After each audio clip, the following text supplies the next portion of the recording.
اعوذ باللہ من الشیطان الرجیم، بسم اللہ الرحمن الرحیم۔ پارہ نمبر 30، سورہ نبا۔ نبا میں خبر، یہاں مراد کس کی خبر؟ قیامت۔ بسم اللہ الرحمن الرحیم۔ عما یتساءلون عن النبأ العظیم الذی هم فیہ مختلفون۔ اللہ کے نام سے جو بے انتہا مہربان و رحم فرمانے والا ہے۔ یہ لوگ کس چیز کے بارے میں پوچھ گچھ کر رہے ہیں؟ کیا اس بڑی خبر کے بارے میں جس کے متعلق یہ مختلف اختلاف کرنے میں لگے ہوئے ہیں؟ ہرگز نہیں، یعنی آخرت کے متعلق جو باتیں یہ لوگ بنا رہے ہیں سب غلط ہیں۔ جو کچھ انہوں نے سمجھ رکھا ہے وہ ہرگز صحیح نہیں ہے۔ ان قریب انہیں معلوم ہو جائے گا کہ ہاں، ہرگز نہیں، ان قریب انہیں معلوم ہو جائے گا۔ کیا یہ واقعہ نہیں ہے؟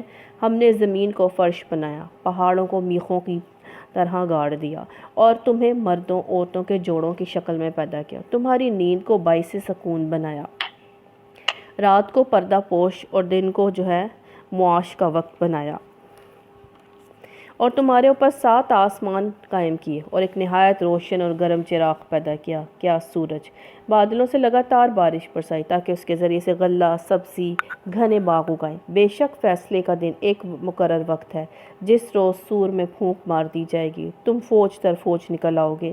آسمان کھول دیے جائیں گے، یعنی فرشتوں کے نزول کے لیے راستے بن جائیں گے اور وہ زمین پر اتر آئیں گے، اور حتیٰ کہ وہ دروازے ہی دروازے بن کر رہ جائیں گے۔ پہاڑ چلائے جائیں گے یہاں تک کہ وہ سراب ہو جائیں گے۔ سراب وہ ریت جو دور سے پانی محسوس ہوتی ہے، تو پہاڑ بھی ایسے محسوس ہوں گے۔ در حقیقت جہنم میں گھات ہے۔ گھات اس جگہ کو کہتے ہیں جو شکار کو پھانسنے کے لیے بنائی جاتی ہے تاکہ وہ بے خبری کی حالت میں آئے اور اچانک اس میں پھنس جائے۔ تو جہنم کے لیے لفظ اس لیے استعمال کیا گیا کہ خدا کے باغی اس سے بے خوف ہو کر دنیا میں یہ سمجھتے ہوئے اچھل کود کرتے پھر رہے ہیں کہ خدا کی خدائی ان کے لیے ایک کھلی اما جگہ ہے، یعنی کہ وہیں پہ رہتے رہیں گے، یہاں کوئی پکڑ کا خطرہ نہیں ہے ان کو۔ لیکن جہنم ان کے لیے ایک ایسی چھپی ہوئی گھات ہے جس میں وہ یکا یک پھنسیں گے اور بس پھنس کر ہی رہ جائیں گے۔ تو اللہم اجرنا من النار سرکشوں کا ٹھکانہ ہے جس میں وہ مدتوں پڑے رہیں گے، اور اس کے اندر کسی ٹھنڈک اور پینے کے قابل کسی چیز کا وہ مزہ نہ چکھیں گے۔ کچھ ملے گا تو بس گرم پانی، زخموں کا دھون جو جہنمیوں کے جسموں سے نکلے گا۔ استغفر اللہ۔ اللہم اجرنا من النار۔ ان کی کرتوتوں کا بھرپور بدلہ، وہ کسی حساب کی توقع نہ رکھتے تھے اور ہماری آیات کو انہوں نے بالکل جھٹلا دیا تھا۔ حال یہ تھا کہ ہم نے چیز گن گن کر لکھ رکھی تھی، یعنی کہ نامہ اعمال میں چھوٹی سے چھوٹی چیز بھی لکھی ہوئی ہے، چھوٹی سے چھوٹی بات، چھوٹی سے چھوٹا عمل، سب کچھ لکھا ہے۔ اب چکھو مزہ، ہم تمہارے لیے عذاب کے سوا کسی چیز میں ہرگز اضافہ نہ کریں گے۔ یقیناً متقیوں کے لیے کامرانی کا ایک مقام ہے۔ باغ اور انگور، نوخیز ہمسن لڑکیاں، چھلکتے ہوئے جام، وہاں کوئی لغو اور جھوٹی بات وہ سنیں گے نہیں۔ جزا اور کافی، یعنی کہ جزا کے معنی ہے کافی انعام دینے کا ذکر، یعنی کہ صرف یہ انعام نہیں، ان کو انعام پر انعام وہ دیا جائے گا۔ انعام تمہارے رب کی طرف سے، اس نہایت مہربان خدا کی طرف سے جو زمین اور آسمان کا اور ان کے درمیان ہر چیز کا مالک ہے، جس کے سامنے کسی کو بولنے کا یارہ نہیں، یعنی کہ اللہ سبحانہ تعالیٰ کے سامنے اللہ کی مرضی سے انسان وہ بول سکے گا۔ میدان حشر میں دربار الہی کے روب کا یہ عالم ہوگا کہ اہل زمین ہو یا اہل آسمان، کسی کی بھی یہ مجال نہ ہوگی کہ از خود اللہ سبحانہ تعالیٰ کے حضور زبان کھول سکے یا عدالت کے کام میں مداخلت وہ کر سکے۔ جس روز جبریل علیہ السلام، روح سے مراد جبریل ہے، جس روز روح میں نے جبریل علیہ السلام، ان کا بلند مرتبہ اللہ تعالیٰ کے ہیں، اس کی وجہ سے ملائکہ سے الگ ان کا ذکر کیا کہ جس روز روح اور ملائکہ صف بستہ کھڑے ہوں گے، کوئی نہ بولے گا سوائے اس کے جسے رحمان اجازت ہے، جو ٹھیک بات کہے وہ دن برحق ہے۔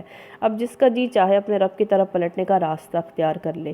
ہم نے تم لوگوں کو اس عذاب سے ڈرا دیا ہے جو قریب آ لگا ہے، جس روز آدمی وہ سب کچھ دیکھ لے گا جو اس کے ہاتھوں نے آگے بھیجا ہے۔ کافر پکار اٹھے گا کہ کاش میں خاک ہوتا، یعنی کہ میں یہ عذاب ہی نہ دیکھ سکتا، میں مٹ ہی جاتا۔ سورہ نازیات، نازیات میں نے نازع کی جمع، اس کے معنی جان نکالنے والے کے ہیں۔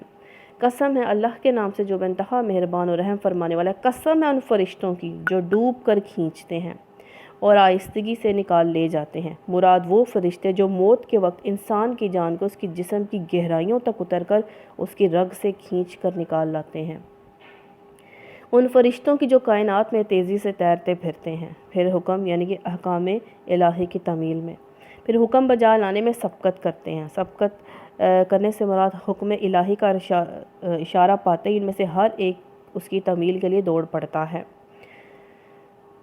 پھر احکام الہی کے مطابق معاملات کا انتظام چلاتے ہیں، یعنی کہ سلطنت کائنات کے وہ کارکن ہیں جن کے ہاتھوں دنیا کا سارا انتظام اللہ تعالیٰ کے حکم کے مطابق جو ہے وہ چل رہا ہے۔ جس روز ہلا مارے جائیں گے، زلزلے کا جھٹکا ہوگا، اس کے پیچھے ایک اور جھٹکا پڑے گا۔ کچھ دل ہوں گے اس روز جو ہیں وہ سہمے ہوئے ہوں گے، خوف سے کانپ رہے ہوں گے، نگاہیں ان کی سہمی ہوئی ہوں گی۔ یہ لوگ کہتے ہیں کیا واقعی ہم پلٹا کر واپس لائے جائیں گے؟ کیا جب ہم کھوکھلی بوسیدہ ہڈیاں بن جائیں گے؟ کہنے لگے یہ واپسی تو پھر بڑے گھاٹے کی ہوگی۔ یعنی کہ جب ان کو یہ جواب دیا گیا کہ ہاں ایسا ہی ہوگا تو وہ مذاق کے طور پر آپس میں ایک دوسرے سے کہنے لگے یارو اگر واقعی ہمیں پلٹ کر دوبارہ زندگی کی حالت میں واپس آنا پڑا تب تو ہم مارے گئے۔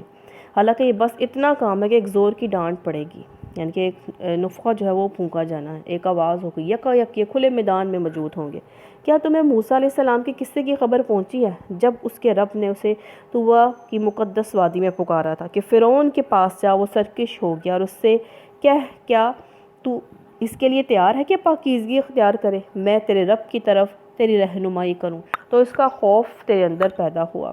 پھر موسیٰ علیہ السلام نے فرعون کے پاس جا کر اس کو بڑی نشانیاں دکھائیں۔ بڑی نشانی سے مراد عصا کا اسلحہ بن جانا، مگر اس نے جھٹلا دیا اور نہ مانا۔ پھر چال بازیاں کرنے کے لیے پلٹا، لوگوں کو جمع کر کے اس نے پکار کر کہا میں تمہارا سب سے بڑا رب ہوں۔ کس نے؟ فرعون نے کہا۔ آخرکار اللہ نے اسے آخرت اور دنیا کے عذاب میں پکڑ لیا، دنیا میں عالم برزخ میں، اور اب جو اس کا حال و عبرت کی وہ نشان جو ہے وہ بنا ہوا ہے اس کی باڈی فرعون کی۔ در حقیقت اس میں بڑی عبرت ہے ہر اس شخص کے لیے جو ڈرے۔ یعنی کہ عبرت کون حاصل کرتا ہے؟ کسی کے حال کو دیکھ کر اپنا حال کون بدلتا ہے؟ جو اللہ تعالیٰ سے ڈرتا ہے، جو اللہ کا خوف رکھتا ہے کہ کہیں اللہ ہم سے ناراض نہ ہو جائے۔ کیا تم لوگوں کی تخلیق زیادہ سخت کام ہے یا آسمان کی؟ اللہ نے اس کو بنایا، اس کی چھت خوب اونچی اٹھائی، پھر اس کا توازن جو ہے قائم کیا، اس کی رات ڈھانکی، اس کا دن نکالا، اس کے بعد زمین کو اس نے بچھایا، اس کے اندر سے اس کو پانی اور چارہ نکالا، پہاڑ میں اس میں گاڑ دیے سامان زیست کے طور پر تمہارے لیے، تمہارے مویشیوں کے لیے۔ پھر جب وہ ہنگامہ عظیم برپا ہوگا، یعنی کہ اللہ سبحانہ تعالیٰ نے جب انسان کو بنایا تو انسان کی ساری ضروریات کا خیال بھی رکھا، بس ایسے بنا کے پھینک نہیں دیا ہاں جی پیدا ہو گیا جی، سب ضروریات کا اللہ تعالیٰ نے جو ہے پھر وہ خیال بھی رکھا، اسے کسی طرح ہر طرح سے جو ہے کسی کو کم پہنچی کسی کو زیادہ پہنچی، کہ رزق اللہ تعالیٰ نے کہا میں جس کو چاہوں زیادہ دوں، جس کو چاہوں کم دوں۔ پھر اللہ سبحانہ تعالیٰ فرمایا پھر وہ جب عظیم ہنگامہ برپا ہوگا، کون سا؟ قیامت، جس روز انسان اپنا سب کیا دھرا یاد کرے گا، ہر دیکھنے والے کے سامنے دوزخ کھول کر رکھ دی جائے گی۔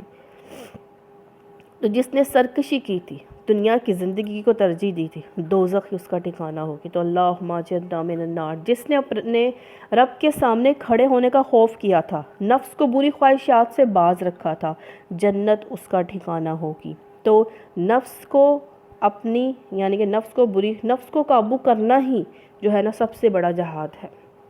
جس نے نفس کو قابو کر لیا اس نے جنت کے راستے کی طرف اپنے قدم جو ہے وہ بڑھانا شروع کر دیے۔ یہ لوگ تم سے پوچھتے ہیں، یعنی کہ نبی صلی اللہ علیہ وسلم سے، یعنی کہ آپ سے پوچھتے ہیں آخر وہ گھڑی کب آ کر ٹھہرے گی، تمہارا کیا کام کیا اس کا وقت بتاؤ۔ یعنی کہ اللہ تعالیٰ کہہ رہے ہیں کہ آپ کو تو نہیں معلوم، اس کا علم تو اللہ کو ہی معلوم ہے کہ قیامت کب آئے گی۔ آپ نے ہمیں نشانیاں بتائیں لیکن ایگزیکٹ علم اللہ کو معلوم ہے۔ آپ صرف خبردار کرنے والے ہو ہر اس شخص کو جو اس کا خوف کرے، جس روز یہ لوگ اسے دیکھ لیں گے۔ کس کا خوف کرے؟ قیامت کا۔ جس روز یہ لوگ دیکھ لیں گے نا اسے تو انہیں یوں محسوس ہوگا کہ دنیا میں یا حالت موت میں یہ بس ایک دن کے پچھلے پہر یا اگلے پہر تک ٹھہرے ہیں۔ اتنے سالوں کے بعد رہنے میں انسان کے اگلا پہر یا پچھلا پہر۔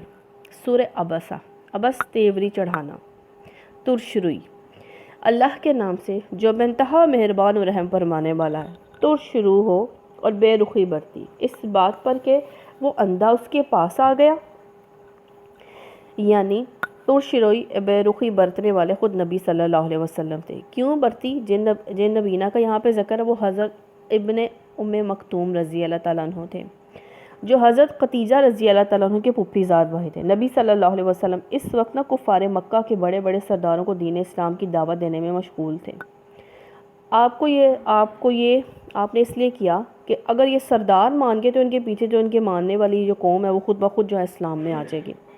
اتنے میں عبداللہ ابن مکتوم آ گئے، یہ نبینہ حاضر ہوئے۔ انہوں نے کچھ سوال کرنے چاہے تھے، اس لیے وہ آپ کی خدمت میں آئے تھے۔ حضور صلی اللہ علیہ وسلم کو اس موقع پر ان کی مداخلت جو ہے وہ ناگوار کیوں گزری؟ انہوں نے کیا تھا کہ یہ بعد میں بھی آ جائے، کیونکہ یہ تو ماننے میں ہے نا، ان کو میں نے منانا ہے، اس لیے تو اللہ سبحانہ تعالیٰ کوئی بات اچھی نہیں لگی۔ اللہ تعالیٰ نے فرمایا تمہیں کیا خبر، یعنی کہ آپ کو کیا خبر کہ شاید وہ سدھر جائیں یا نصیحت پر دھیان دیں۔ نصیحت کرنا اس کے لیے نفع مند ہو۔ جو شخص بے پرواہی برتتا ہے اس کی طرف تو آپ توجہ کرتے ہو، حالانکہ اگر وہ نہ سدھریں تو آپ پر کیا ذمہ داری ہے؟ یعنی کہ جو آپ کے پاس آ رہے ہیں، جو اللہ کی جو ہے بات پوچھنے آ رہے ہیں، آپ ان کی طرف توجہ دیں۔ آپ کا کام ہے بس آپ نے پیغام پہنچانا ہے۔ آگے سے کوئی نہیں مانتا تو نہ مانے، اور جو خود آپ کے پاس دوڑا آتا ہے وہ ڈر رہا ہوتا ہے، اس سے آپ بے رخی نہ برتیں۔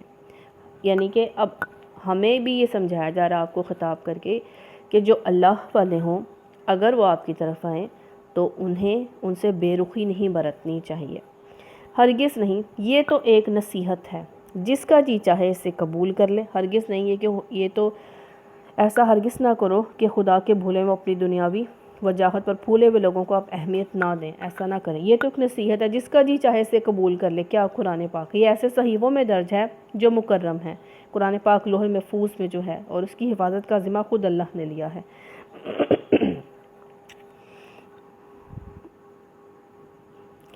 بلند مرتبہ ہے، پاکیزہ ہے، یعنی ہر قسم کی آمیزشوں سے پاک ہے۔ اس میں خالص حق کی تعلیم پیش کی گئی ہے۔ کس میں؟ قرآن پاک میں۔ معزز اور نیک کاتبوں کے ہاتھوں میں رہتے ہیں، کن کے؟ فرشتوں میں۔ ان سے مراد وہ فرشتے ہیں جو قرآن کے ان صحیفوں کو اللہ تعالیٰ کی براہ راست ہدایت کے مطابق لکھ رہے تھے، ان کی حفاظت کر رہے تھے، رسول اللہ صلی اللہ علیہ وسلم تک انہیں جوں کا توں جو ہے وہ پہنچا رہے تھے۔ لعنت ہو انسان پر کیسا سخت منکر حق ہے، یہاں سے عطاب کا رخ یعنی کہ عذاب کا رخ براہ راست ان کفار کی طرف پھرتا ہے کہ جو حق سے بے نیازی برت رہے تھے۔ ڈائریکٹلی اللہ تعالیٰ نے کہہ دیا لعنت ہو جو نہیں مانتا میری بات۔ یہ کس چیز سے اللہ نے اسے پیدا کیا؟ سوچتا نہیں ہے، نطفے کی ایک بوند سے اللہ نے اسے پیدا کیا، پھر اس کی تقدیر مقرر کی، پھر اس کے لیے زندگی کی راہ آسان کی، پھر اسے موت دی اور قبر میں پہنچایا، پھر جب چاہے وہ اسے دوبارہ اٹھا کھڑا کر دے۔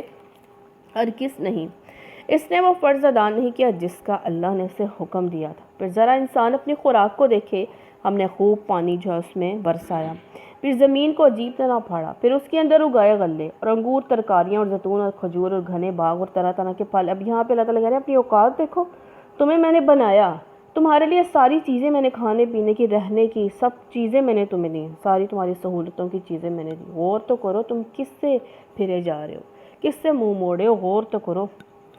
پھل اور چارے تمہارے لیے، تمہارے مویشیوں کے لیے سامان زیست کے طور پر۔ آخر کار جب وہ کان بہرے کر دینے والی آواز بلند ہوگی، نہایت سخت چیخ ہوگی، اس روز آدمی اپنے بھائی اور اپنی ماں اور اپنے باپ اور اپنی بیوی اور اپنے اولاد سے بھاگے گا۔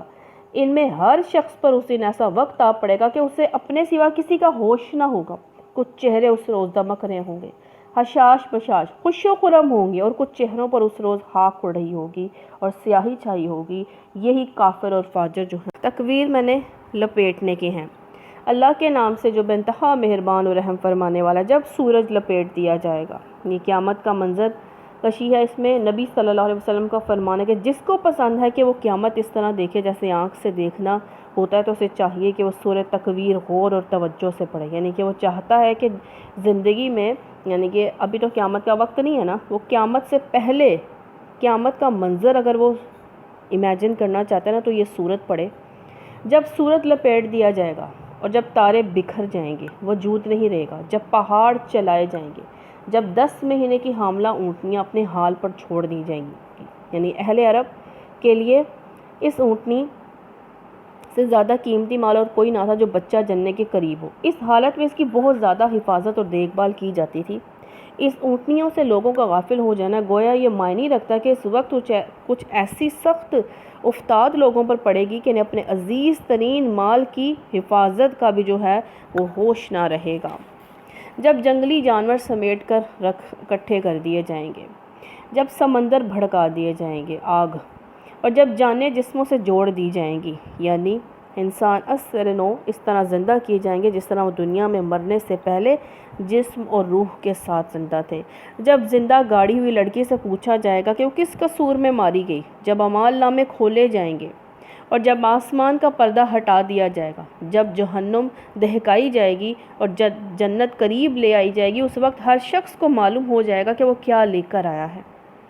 پس نہیں، یعنی تم لوگوں کا یہ گمان صحیح نہیں ہے کہ جو کچھ قرآن میں بیان کیا جا رہا ہے یہ کسی مجنون کا لکھا ہوا نہیں ہے، یہ کسی انسان کا لکھا ہوا نہیں، یہ اللہ کا لکھا ہوا ہے، اور اللہ کا نبی تم تک جو ہے وہ پیغام پہنچا رہا ہے۔ بس نہیں، میں قسم کھاتا ہوں پلٹنے والے اور چھپ جانے والے تاروں کی اور رات کی جب کہ وہ رخصت ہوئی، صبح کی جب کہ اس نے سانس لیا یعنی کہ طلوع ہوئی، یہ فی الواقعہ ایک بزرگ پیغام بر کا قول ہے، یعنی کہ جبریل علیہ السلام نے نبی صلی اللہ علیہ وسلم تک جو ہے یہ پہنچایا ہے، جو بڑی توانائی رکھتا ہے، عرش والے کے ہاں بلند مرتبہ ہے، سب سے بڑے فرشتے ہیں جبریل علیہ السلام۔ جبریل علیہ السلام فرشتوں کے درمیان ان کی اطاعت جو ہے وہ کی جاتی ہے، ان کی جبریل علیہ السلام کی، وہاں بلند مرتبہ ہے، وہاں اس کا حکم مانا جاتا ہے، وہ بااعتماد ہے۔ اہل مکہ تمہارا رفیق یعنی کہ نبی صلی اللہ علیہ وسلم نعوذ باللہ مجنون نہیں ہے، یہ اللہ کا حکم تم تک پہنچا رہے ہیں، مان جاؤ۔ اس نے اس پیغمبر کو روشن افق پر دیکھا۔ کون سا پیغمبر؟ یہاں پہ پیغمبر وہ نہیں ہے، یہاں پہ پیغمبر ہے جبریل علیہ السلام کو کہا جا رہا ہے، میسج لانے والا کس کا؟ اللہ سبحانہ تعالیٰ کا، اور وہ غیب کے اس علم کو لوگوں تک پہنچانے کے معاملے میں بخیل نہیں ہے، یعنی کہ ایز اٹ از جو ہے وہ پیغام پہنچاتے ہیں، یہ کسی شیطان مردود کا قول نہیں ہے۔ پھر تم لوگ کہاں جا رہے ہو؟ کدھر پھرے جا رہے ہو؟ کدھر چلے جا رہے ہو؟ یہ تو سارے جہان والوں کے لیے ایک نصیحت ہے، تم میں سے ہر اس شخص کے لیے جو راہ راست پر چلنا چاہتا ہو، تمہارے چاہنے سے کچھ نہیں ہوتا جب تک اللہ رب العالمین نہ چاہے۔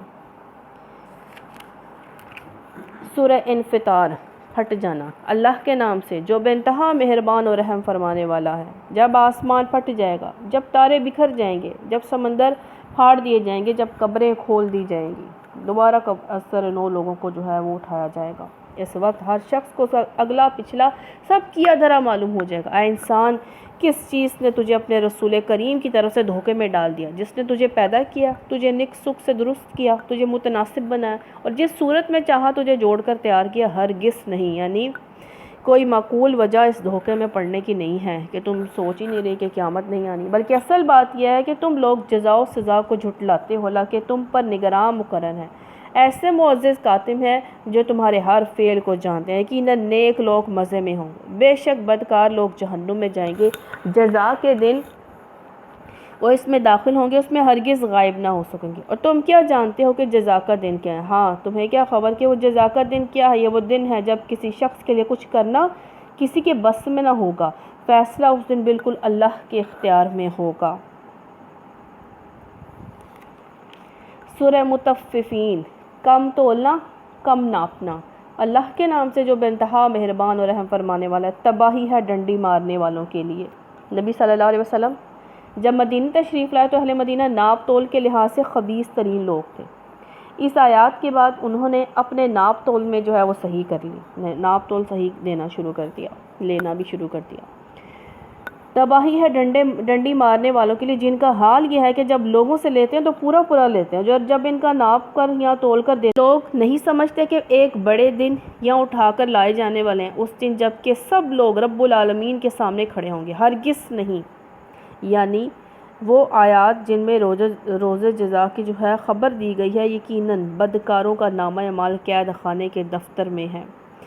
قید خانے مطلب قید خانے کے طرح تنگ مقام ہے۔ بعض کہتے ہیں یہ زمین کا سب سے نچلے حصے میں جگہ ہے جہاں کافروں، ظالموں، مشرکوں کی روحیں اور ان کے اعمال نامے جمع اور محفوظ ہوتے ہیں۔ ہرگز نہیں، یقیناً بدکاروں کا نامہ اعمال قید خانے کے دفتر میں ہے۔ اور تمہیں کیا معلوم کہ وہ قید خانے کا دفتر وہ ایک کتاب ہے لکھی ہوئی؟ تباہی ہے اس روز جھٹلانے والوں کے لیے جو روز جزا کو جھٹلاتے ہیں، اور اسے نہیں جھٹلاتا مگر ہر وہ شخص جو حد سے گزر جانے والا بد عمل ہے۔ اسے جب ہماری آیات سنائی جاتی ہیں، یعنی روز جزا کی آیات سنائی جاتی ہیں، تو کہتے ہیں تو اگلے وقتوں کی کہانی، یعنی کہ پچھلے لوگوں کی کہانی ہے، پرانی کہانی ہے۔ ہرگز نہیں، بلکہ دراصل ان لوگوں کے دلوں پر ان کے برے اعمال کا زنگ چڑھ گیا ہے۔ یعنی جزا و سزا کو افسانہ قرار دینے کی کوئی معقول وجہ نہیں ہے، لیکن جس وجہ سے یہ لوگ افسانہ کہتے ہیں وہ یہ ہے کہ جن گناہوں کا ارتکاب کرتے رہے ان کا زنگ ان کے دلوں پر پوری طرح چڑھ گیا ہے، اس لیے جو بات سراسل معقول ہے وہ ان کو افسانہ نظر آتی ہے۔ ہرگز نہیں، بالیقین اس روز یہ اپنے رب کی دید سے محروم رکھے جائیں گے، پھر یہ جہنم میں جا پڑیں گے۔ ان میں سے کہا جائے گا یہ وہی چیز ہے، ان سے کہا جائے گا یہ وہی چیز ہے جسے تم جھٹلایا کرتے تھے۔ تو اللہم جنہ من النار۔ ہرگز نہیں، بے شک نیک آدمیوں کا نامہ اعمال بلند پایا، یعنی کہ ان لوگوں کا یہ خیال غلط ہے کہ کوئی جزا و سزا واقعہ ہونے والی نہیں ہے۔ بے شک نیک آدمیوں کا نامہ اعمال بلند پایا لوگوں کے دفتر میں ہوگا، یعنی کہ علیین میں، آسمان میں ہے، جنت میں، یا سدرۃ المنتہا یا عرش کے پاس جگہ ہے۔ یہاں نیک لوگوں کی روحیں اعمال نامے محفوظ ہوتے ہیں، جس کے پاس مقرب فرشتے جو ہیں حاضر ہوتے ہیں۔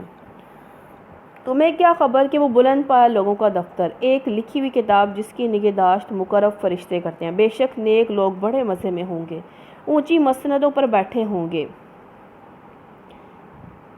ان کو اونچی مسندوں پر بیٹھے نظارے کر رہے ہوں گے، ان کے چہروں پر تم خوشحالی کی رونق محسوس کرو گے۔ ان کو نفیس ترین سربند، یعنی کہ جو ہوتے ہیں سیل بند شراب پلائی جائے گی، جس پر مشک کی مہر لگی ہوگی۔ جو لوگ دوسروں پر بازی لے جانا چاہتے ہیں وہ اس چیز کو حاصل کرنے میں بازی لے جانے کی کوشش کریں۔ اس شراب میں تسنیم کی آمیزش ہوگی۔ نبی صلی اللہ علیہ وسلم نے فرمایا، جس مومن نے کسی پیاسے کو ایک گھونٹ پانی پلایا، اللہ اسے قیامت والے دن الرقیق مختوم پلائے گا، یعنی کہ تسنیم کی شراب، جس میں اس شراب میں تسنیم کی آمیزش ہوگی۔ جس نے کسی بھوکے کو کھانا کھلایا، اللہ اسے جنت کے پھل کھلائے گا۔ جس نے کسی مومن کو جو ہے لباس پہنایا، اللہ اسے جنت کا سبز لباس جو ہے وہ پہنائے گا۔ اس شراب میں تسنیم کی آمیزش ہوگی، ایک چشمہ ہے جس کے پانی کے ساتھ مقرب لوگ شراب پئیں گے۔ تو اللہم انا نسألک جنت الفردوس۔ مجرم لوگ دنیا میں ایمان لانے والوں کا مذاق اڑاتے تھے، جب ان کے پاس سے گزرتے تو آنکھیں مار مار کر اپنی طرف سے اشارہ کرتے تھے، اپنے گھر والوں کی طرف پلٹتے تو مزے لیتے ہوئے پلٹتے تھے، اور جب انہیں دیکھتے تو کہتے تھے یہ بہکے ہوئے لوگ ہیں، حالانکہ وہ ان پر نگران بنا کر نہیں بھیجے گئے تھے، یعنی کہ کافر مسلمانوں پر ہر نگران یعنی کہ بھیجے گئے تھے۔ آج ایمان لانے والے کفار پر ہنس رہے ہیں، یعنی کہ جب وہ جنت میں ہوں گے تو وہ یاد کر کے مسلمان جو ہیں وہ تب ہنسیں گے کہ اللہ کا شکر ہے کہ ہم نے ان کی باتوں میں نہیں آ گئے۔ مسندوں پر بیٹھے ہوئے ان کا حال دیکھ رہے ہیں، مل گیا نا کافروں کو ان حرکتوں کا ثواب جو وہ کیا کرتے تھے۔ یعنی اس سے پتہ چلا کہ یہ اس فکر میں ایک لطیف طنز ہے، چونکہ وہ کفار کا کار ثواب سمجھ کر مومنوں کو تنگ کرتے تھے، یعنی کہ ثواب کا کام ہے اللہ والوں کو تنگ کرنا۔ آخرت میں مومن جنت میں مزے سے بیٹھے ہوئے جہنم میں جلنے والے ان کافروں کا حال دیکھیں گے، انہیں دکھایا جائے گا، اپنے دلوں میں کہیں گے خوب ثواب اب انہیں ان کی اعمال کا جو ہے وہ مل گیا ہے۔ نہ کافروں کو ان حرکتوں کا ثواب وہ جو کیا کرتے تھے مل گیا، نا ان کو ثواب جو دوسروں کو تنگ کیا کرتے تھے۔ انشقاق پھٹ جانے کے معنی۔ اللہ کے نام سے جو بے انتہا مہربان اور رحم فرمانے والا ہے۔ جب آسمان پھٹ جائے گا، اپنے رب کے فرمان کی تعمیل کرے گا، اس کے لیے حق یہی ہے کہ اپنے رب کا حکم مانے۔ جب زمین پھیلا دی جائے گی، یعنی کہ سمندر دریا سب جو ہیں وہ پاٹ دیے جائیں گے، پہاڑ ریزہ ریزہ کر کے بکھیر دیے جائیں گے، اور زمین کی ساری اونچ نیچ برابر کر کے ایک ہموار میدان جو ہے بن جائے گا، صرف زمین ہی زمین جو ہے ہوگی، اور جو کچھ اس کے اندر ہے، یعنی کہ کچھ نہیں ہوگا، کوئی عمارت کوئی درخت کچھ نہیں ہوگا، صرف زمین ہوگی۔ جو کچھ اس کے اندر ہے نا اسے باہر نکال کر خالی ہو جائے گی، کیا جو قبروں میں مدفون ہے۔ تعمیل کرے گی کون؟ زمین، اور اس کے لیے حق یہ کہ اس کی تعمیل کرے۔ اے انسان تو کشا یعنی کہ آہستہ آہستہ اپنے رب کی طرف چلا جا رہا ہے، یعنی کہ موت کی طرف جا رہا ہے، اسے ملنے والا ہے۔ پھر جس کا نامہ اعمال اس کے سیدھے ہاتھ میں دیا گیا، اس سے ہلکا حساب لیا جائے گا۔ تو اللہم حاسبنا حسابا یسیرا، اور اپنے لوگوں کی طرف خوش پلٹے گا، یعنی کہ جب رزلٹ اچھا ہے تو انسان اپنے کو دکھاتا ہے نا کہ دیکھو میں فرسٹ ہے، میری پوزیشن ہے یہ۔ رہا وہ شخص جس کا نامہ اعمال اس کی پیٹھ کے پیچھے دیا جائے گا، یعنی کہ بائیں ہاتھ والے۔ تو موت کو پکارے گا، بھڑکتی ہوئی آگ میں جا پڑے گا اور اپنے گھر والوں میں مگن تھا۔ اس نے سمجھا تھا کہ اسے کبھی پلٹنا ہی نہیں ہے، یعنی کہ دنیا سے کبھی نکل کے اللہ کی طرف آنا نہیں ہے، قیامت آنی نہیں ہے۔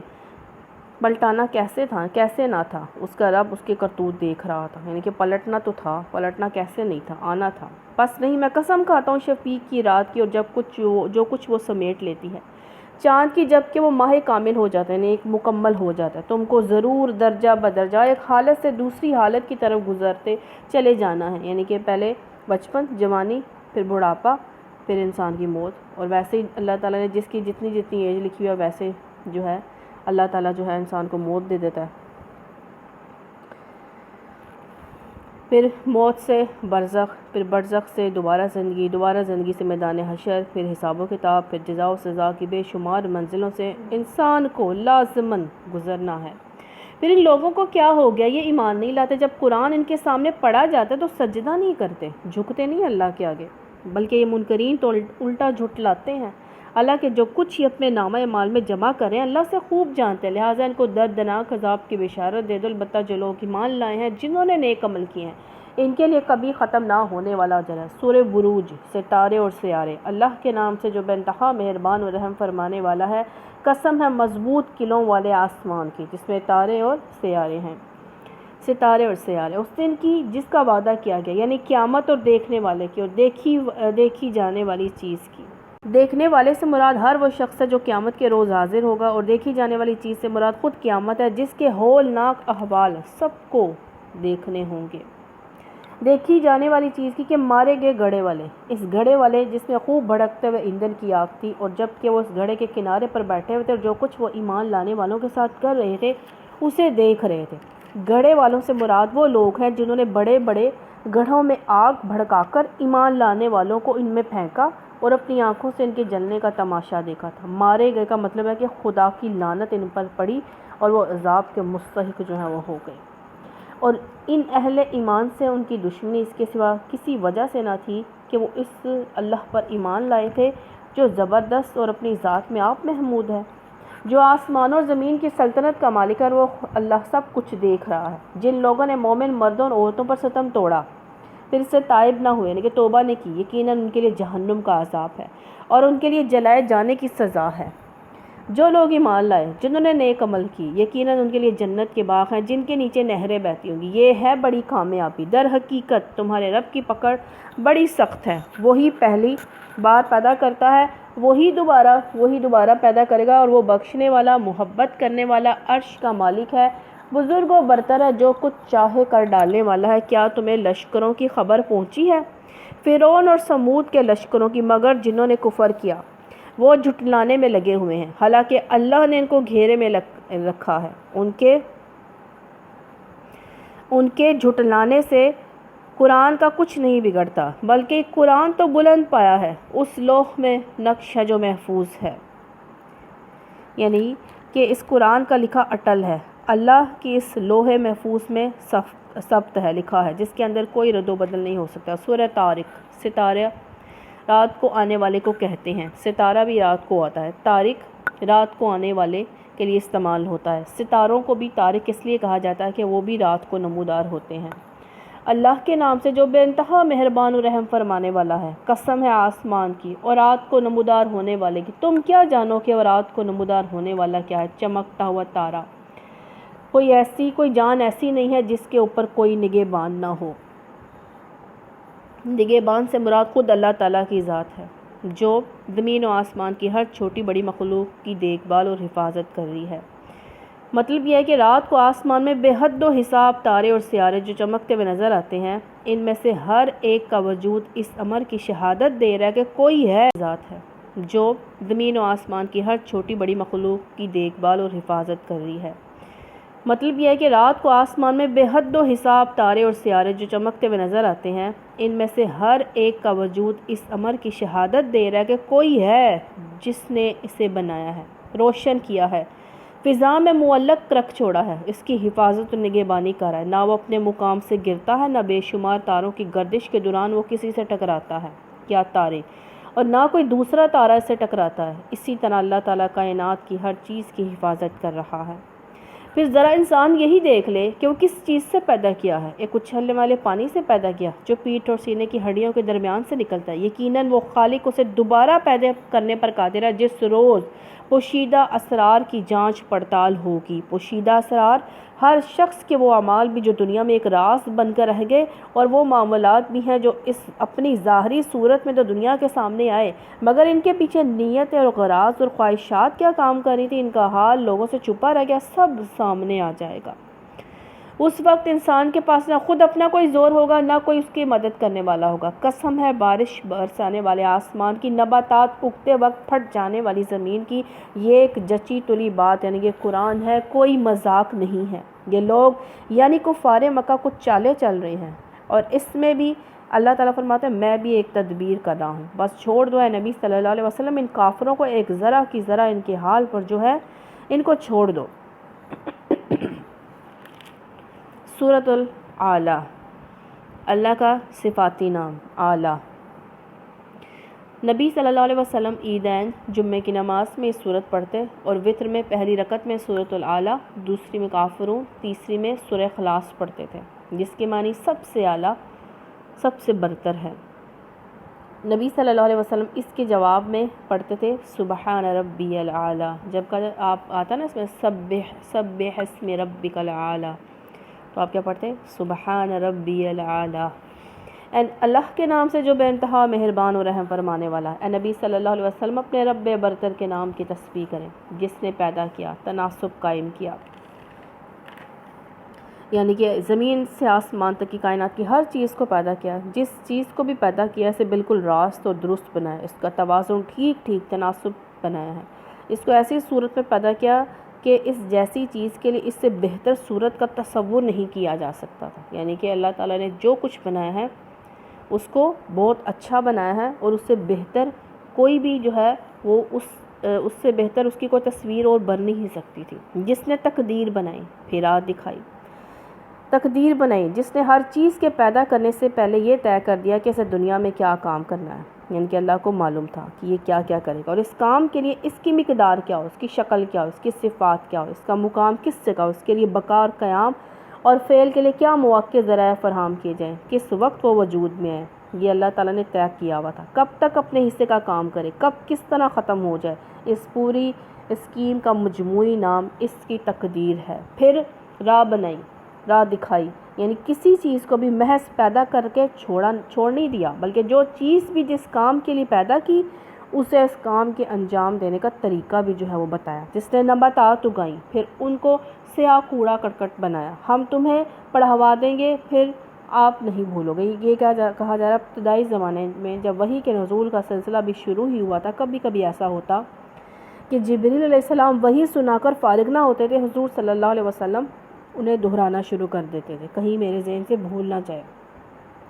اسی بنا پر اللہ تعالیٰ نے نبی صلی اللہ علیہ وسلم کو یہ اطمینان دلایا کہ وحی کے نزول کے وقت آپ صلی اللہ علیہ وسلم خاموشی سے سنتے رہیں، ہم آپ صلی اللہ علیہ وسلم کو اسے پڑھوا دیں گے، اور وہ ہمیشہ کے لیے آپ صلی اللہ علیہ وسلم کو یاد ہو جائے گا، سوائے اس کے جو اللہ چاہے، یعنی پورے قرآن کا لفظ بلفظ آپ کے حافظے میں محفوظ ہو جانا یہ اللہ سبحانہ تعالیٰ کے فضل اور اللہ کی توفیق کا نتیجہ تھا، ورنہ اللہ چاہے اسے بھلا سکتا ہے، وہ ظاہر کو بھی جانتا ہے اور جو کچھ پوشیدہ اسے بھی۔ ہم تمہیں آسان طریقے کی سہولت دیتے ہیں، لہٰذا تم نصیحت کرو اگر نصیحت نافع ہو۔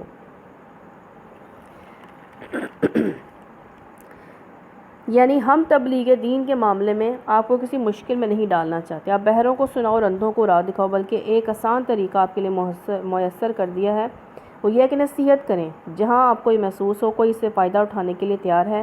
ان لوگوں کے پیچھے پڑنے کی ضرورت نہیں ہے جن کے متعلق تجربے سے آپ کو معلوم ہو جائے کہ وہ کوئی نصیحت قبول کرنا نہیں چاہتا ہے، یہ آپ نے بس ایک دفعہ پیغام پہنچانا ہے، بار بار نہیں، جو سنتا ہے ٹھیک ہے مان لیتا ہے ٹھیک ہے، نہیں مانتا آپ کی ذمہ داری نہیں کہ زبردستی ان سے عمل کروائیں۔ جو شخص ڈرتا ہے وہ نصیحت قبول کر لے گا اور اس سے گریز کرے گا، وہ انتہائی بدبخت جو بڑی آگ میں جائے گا، پھر نہ اس میں مرے گا نہ جیے گا، تو اللہم اجرنا من النار۔ فلاح پا گیا وہ جس نے پاکیزگی اختیار کی، اپنے رب کا نام یاد کیا، پھر نماز پڑھی، مگر تم لوگ دنیا کی زندگی کو ترجیح دیتے ہو، حالانکہ آخرت بہتر ہے، باقی رہنے والی ہے۔ یہی بات پہلے آئے ہوئے صحیفوں میں بھی کہی گئی تھی، ابراہیم اور موسیٰ علیہ السلام کے صحیفوں میں۔ سورۃ الغاشیہ ڈھانپنے والی کی ہیں۔ اللہ کے نام سے جو بے انتہا مہربان و رحم فرمانے والا ہے، کیا تمہیں اس چھا جانے والی آفت یعنی قیامت کی خبر پہنچی ہے؟ کچھ چہرے اس روز خوف زدہ ہوں گے، سخت مشقت کر رہے ہوں گے، تھکے جاتے ہوں گے، یعنی کہ ان پر مشقت کا عذاب دیا جائے گا، اس سے ان کا سخت برا جو ہے وہ حال ہوگا۔ تو اللہم اجرنا من النار،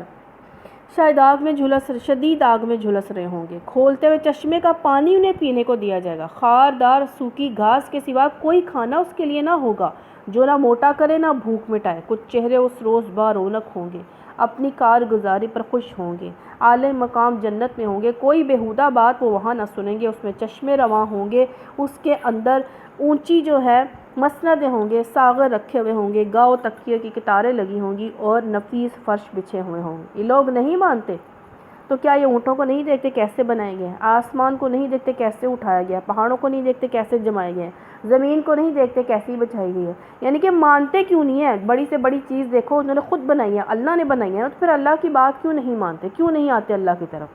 اچھا تو ہے نبی صلی اللہ علیہ وسلم آپ نصیحت کیے جائیں، آپ بس نصیحت ہی کرنے والے ہیں، کچھ ان پر جبر کرنے والے نہیں ہیں، زبردستی نہیں آپ دین پر لا سکتے۔ البتہ جو شخص منہ موڑے گا اور انکار کرے گا اللہ اس کو بھاری سزا دے گا۔ ان لوگوں کو پلٹنا ہماری طرف ہی ہے، پھر ان کا حساب لینا ہمارے ذمہ ہے۔ تو اللہم حاسبنا حسابا یسیرا، سورہ فجر، فجر کو پھٹنے کو کہتے ہیں، جب صبح کی روشنی جو ہے وہ نکلتی ہے۔ اللہ کے نام سے جو بے انتہا مہربان اور رحم فرمانے والا ہے، قسم ہے فجر کی اور 10 راتوں کی۔ یہ کہا گیا ہے ذوالحجہ کی ابتدائی 10 راتیں، ذوالحجہ مہینہ کی، یا رمضان کی آخری 10 راتیں، جفت اور طاق کی رات کی جب کہ وہ رخصت ہو رہی ہوں۔ کیا اس میں کسی صاحب عقل کے لیے کوئی قسم ہے؟ تم نے دیکھا نہیں ہمارے رب نے کیا برتاؤ کیا اونچے ستونوں والے آدھے ارم کے ساتھ، یعنی وہ قسم اس صاحب عقل کے لیے کوئی قسم نہیں، یعنی کہ وہ حقیقت نہیں ہے جو لوگ تم سمجھے بیٹھے ہو۔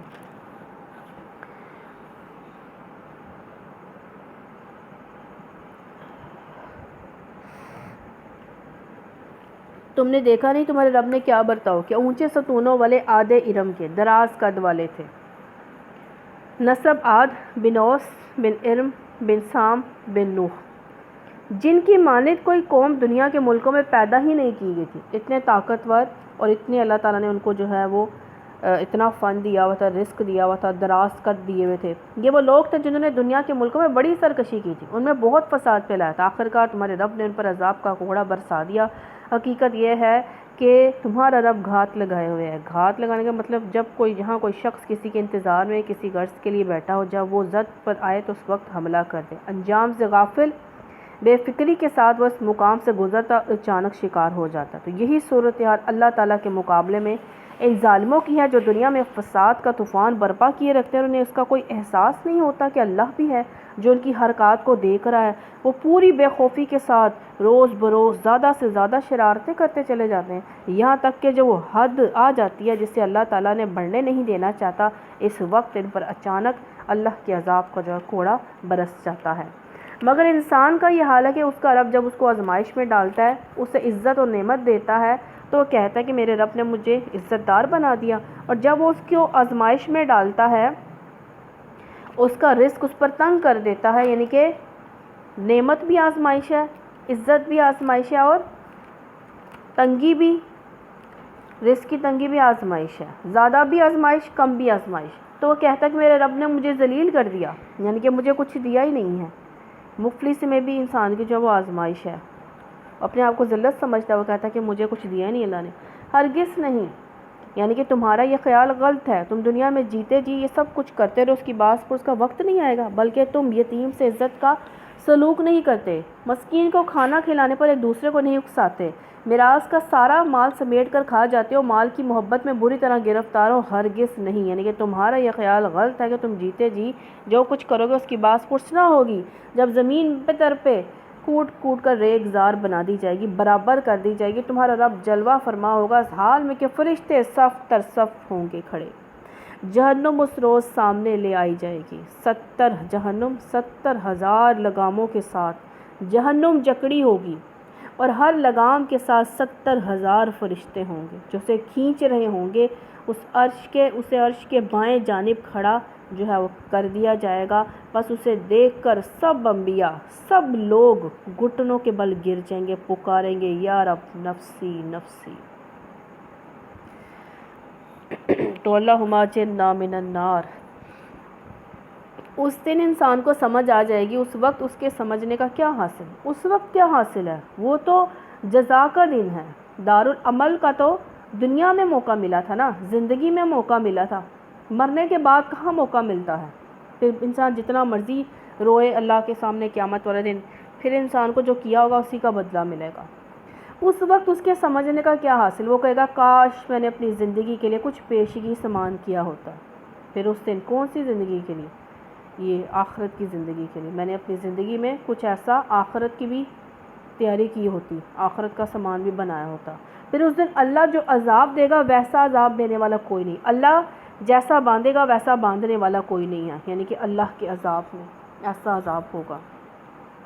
دوسری طرف ارشاد ہوگا نفس مطمئن، نفس مطمئن سے مراد وہ انسان جس نے کسی شک و شبہ کے بغیر پورے اطمینان ٹھنڈے دل کے ساتھ اللہ وحدہ لا شریک کو اپنا رب اور انبیاء کے لائے دین حق کو اپنا دین قرار دیا۔ ان سے کہا جائے گا چل اپنے رب کی طرف، اس حال میں کہ تو اپنے انجام نیک سے خوش اور اپنے رب کے نزدیک پسندیدہ ہے، شامل ہو جا میرے نیک بندوں میں، داخل ہو جا میری جنت میں۔ تو اللہ تعالیٰ ایسے لوگوں میں ہمیں بھی شامل فرمائے۔ اللہم انا نسألک جنت الفردوس۔ سورہ بلد، سورہ بلد میں نے مکہ معظمہ، شہر کہتے ہیں، شہر کون سا؟ مکہ معظمہ کا۔ اللہ کا نام، اللہ کے نام سے جو بے انتہا مہربان و رحم فرمانے والا ہے۔ نہیں، یعنی حقیقت وہ نہیں ہے جو لوگ سمجھ بیٹھے۔ میں قسم کھاتا ہوں اس شہر کی، مکہ کی، اور حال یہ ہے کہ نبی صلی اللہ علیہ وسلم اس شہر میں آپ کو، یعنی کہ آپ کی عزت کو حلال کر لیا گیا ہے۔ جس شہر میں جانوروں تک کے لیے امان ہے، وہاں آپ پر ظلم کو حلال کر لیا گیا ہے۔ آپ کو ستاتے ہیں، آپ کے ساتھیوں کو ستاتے ہیں۔ اور قسم کھاتا ہوں باپ یعنی آدم علیہ السلام کی اس اولاد کی جو اس سے پیدا ہوئی، در حقیقت ہم نے انسان کو مشقت میں پیدا کیا ہے، یعنی یہ دنیا انسان کے لیے مزے کرنے، چین کی بانسری بجانے کی جگہ نہیں ہے، بلکہ محنت اور مشقت اور سختیاں جھیلنے کی جگہ ہے۔ کوئی انسان بھی اس حالت سے گزرے بغیر نہیں رہ سکتا۔ کیا اس نے سمجھ رکھا ہے کہ اس پر کوئی قابو نہ پا سکے گا؟ کہتا ہے میں نے ڈھیروں مال اڑا دیا، کیا وہ سمجھتا ہے کہ کسی نے اس کو دیکھا نہیں ہے؟ دیکھ نہیں رہا، اللہ دیکھ رہا ہے۔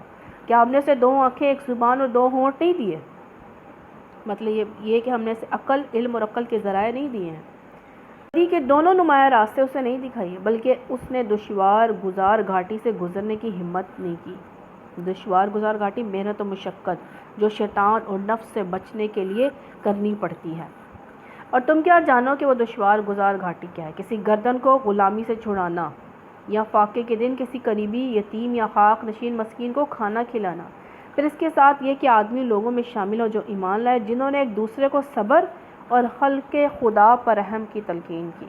یہ لوگ ہیں دائیں بازو والے جنہوں نے ہماری آیات کو ماننے سے انکار کر دیا، اور بائیں بازو والے ان پر آگ چھائی ہوگی۔ اللہم اجرنا من النار۔ سورہ شمس، شمس میں نے سورج۔ اللہ کے نام سے جو بے انتہا مہربان اور رحم فرمانے والا ہے۔ سورج اور اس کی دھوپ کی قسم، چاند کی قسم جب کہ وہ اس کے پیچھے آتا ہے، اور دن کی قسم جب کہ وہ سورج کو نمایاں کرتا ہے، رات کی قسم جب کہ وہ سورج کو ڈھانک لیتی ہے، آسمان کی اور ذات کی قسم جس نے اسے قائم کیا ہے، زمین کی اور اس ذات کی قسم جس نے اسے بچایا ہے، نفس انسانی کی اور اس ذات کی قسم جس نے اسے ہموار کیا ہے، یعنی اس کو ایسا جسم اور دماغ عطا کیا، جو ایسے حواس بخشے اور ایسی قوت اور قابلیتیں دی ہیں جن کی بدولت وہ دنیا میں اس کام کے قابل ہوا جو انسان کے کرنے کا ہے۔ پھر اس کی بدی اور اس کی پرہیزگاری اس پر الہام کرتی۔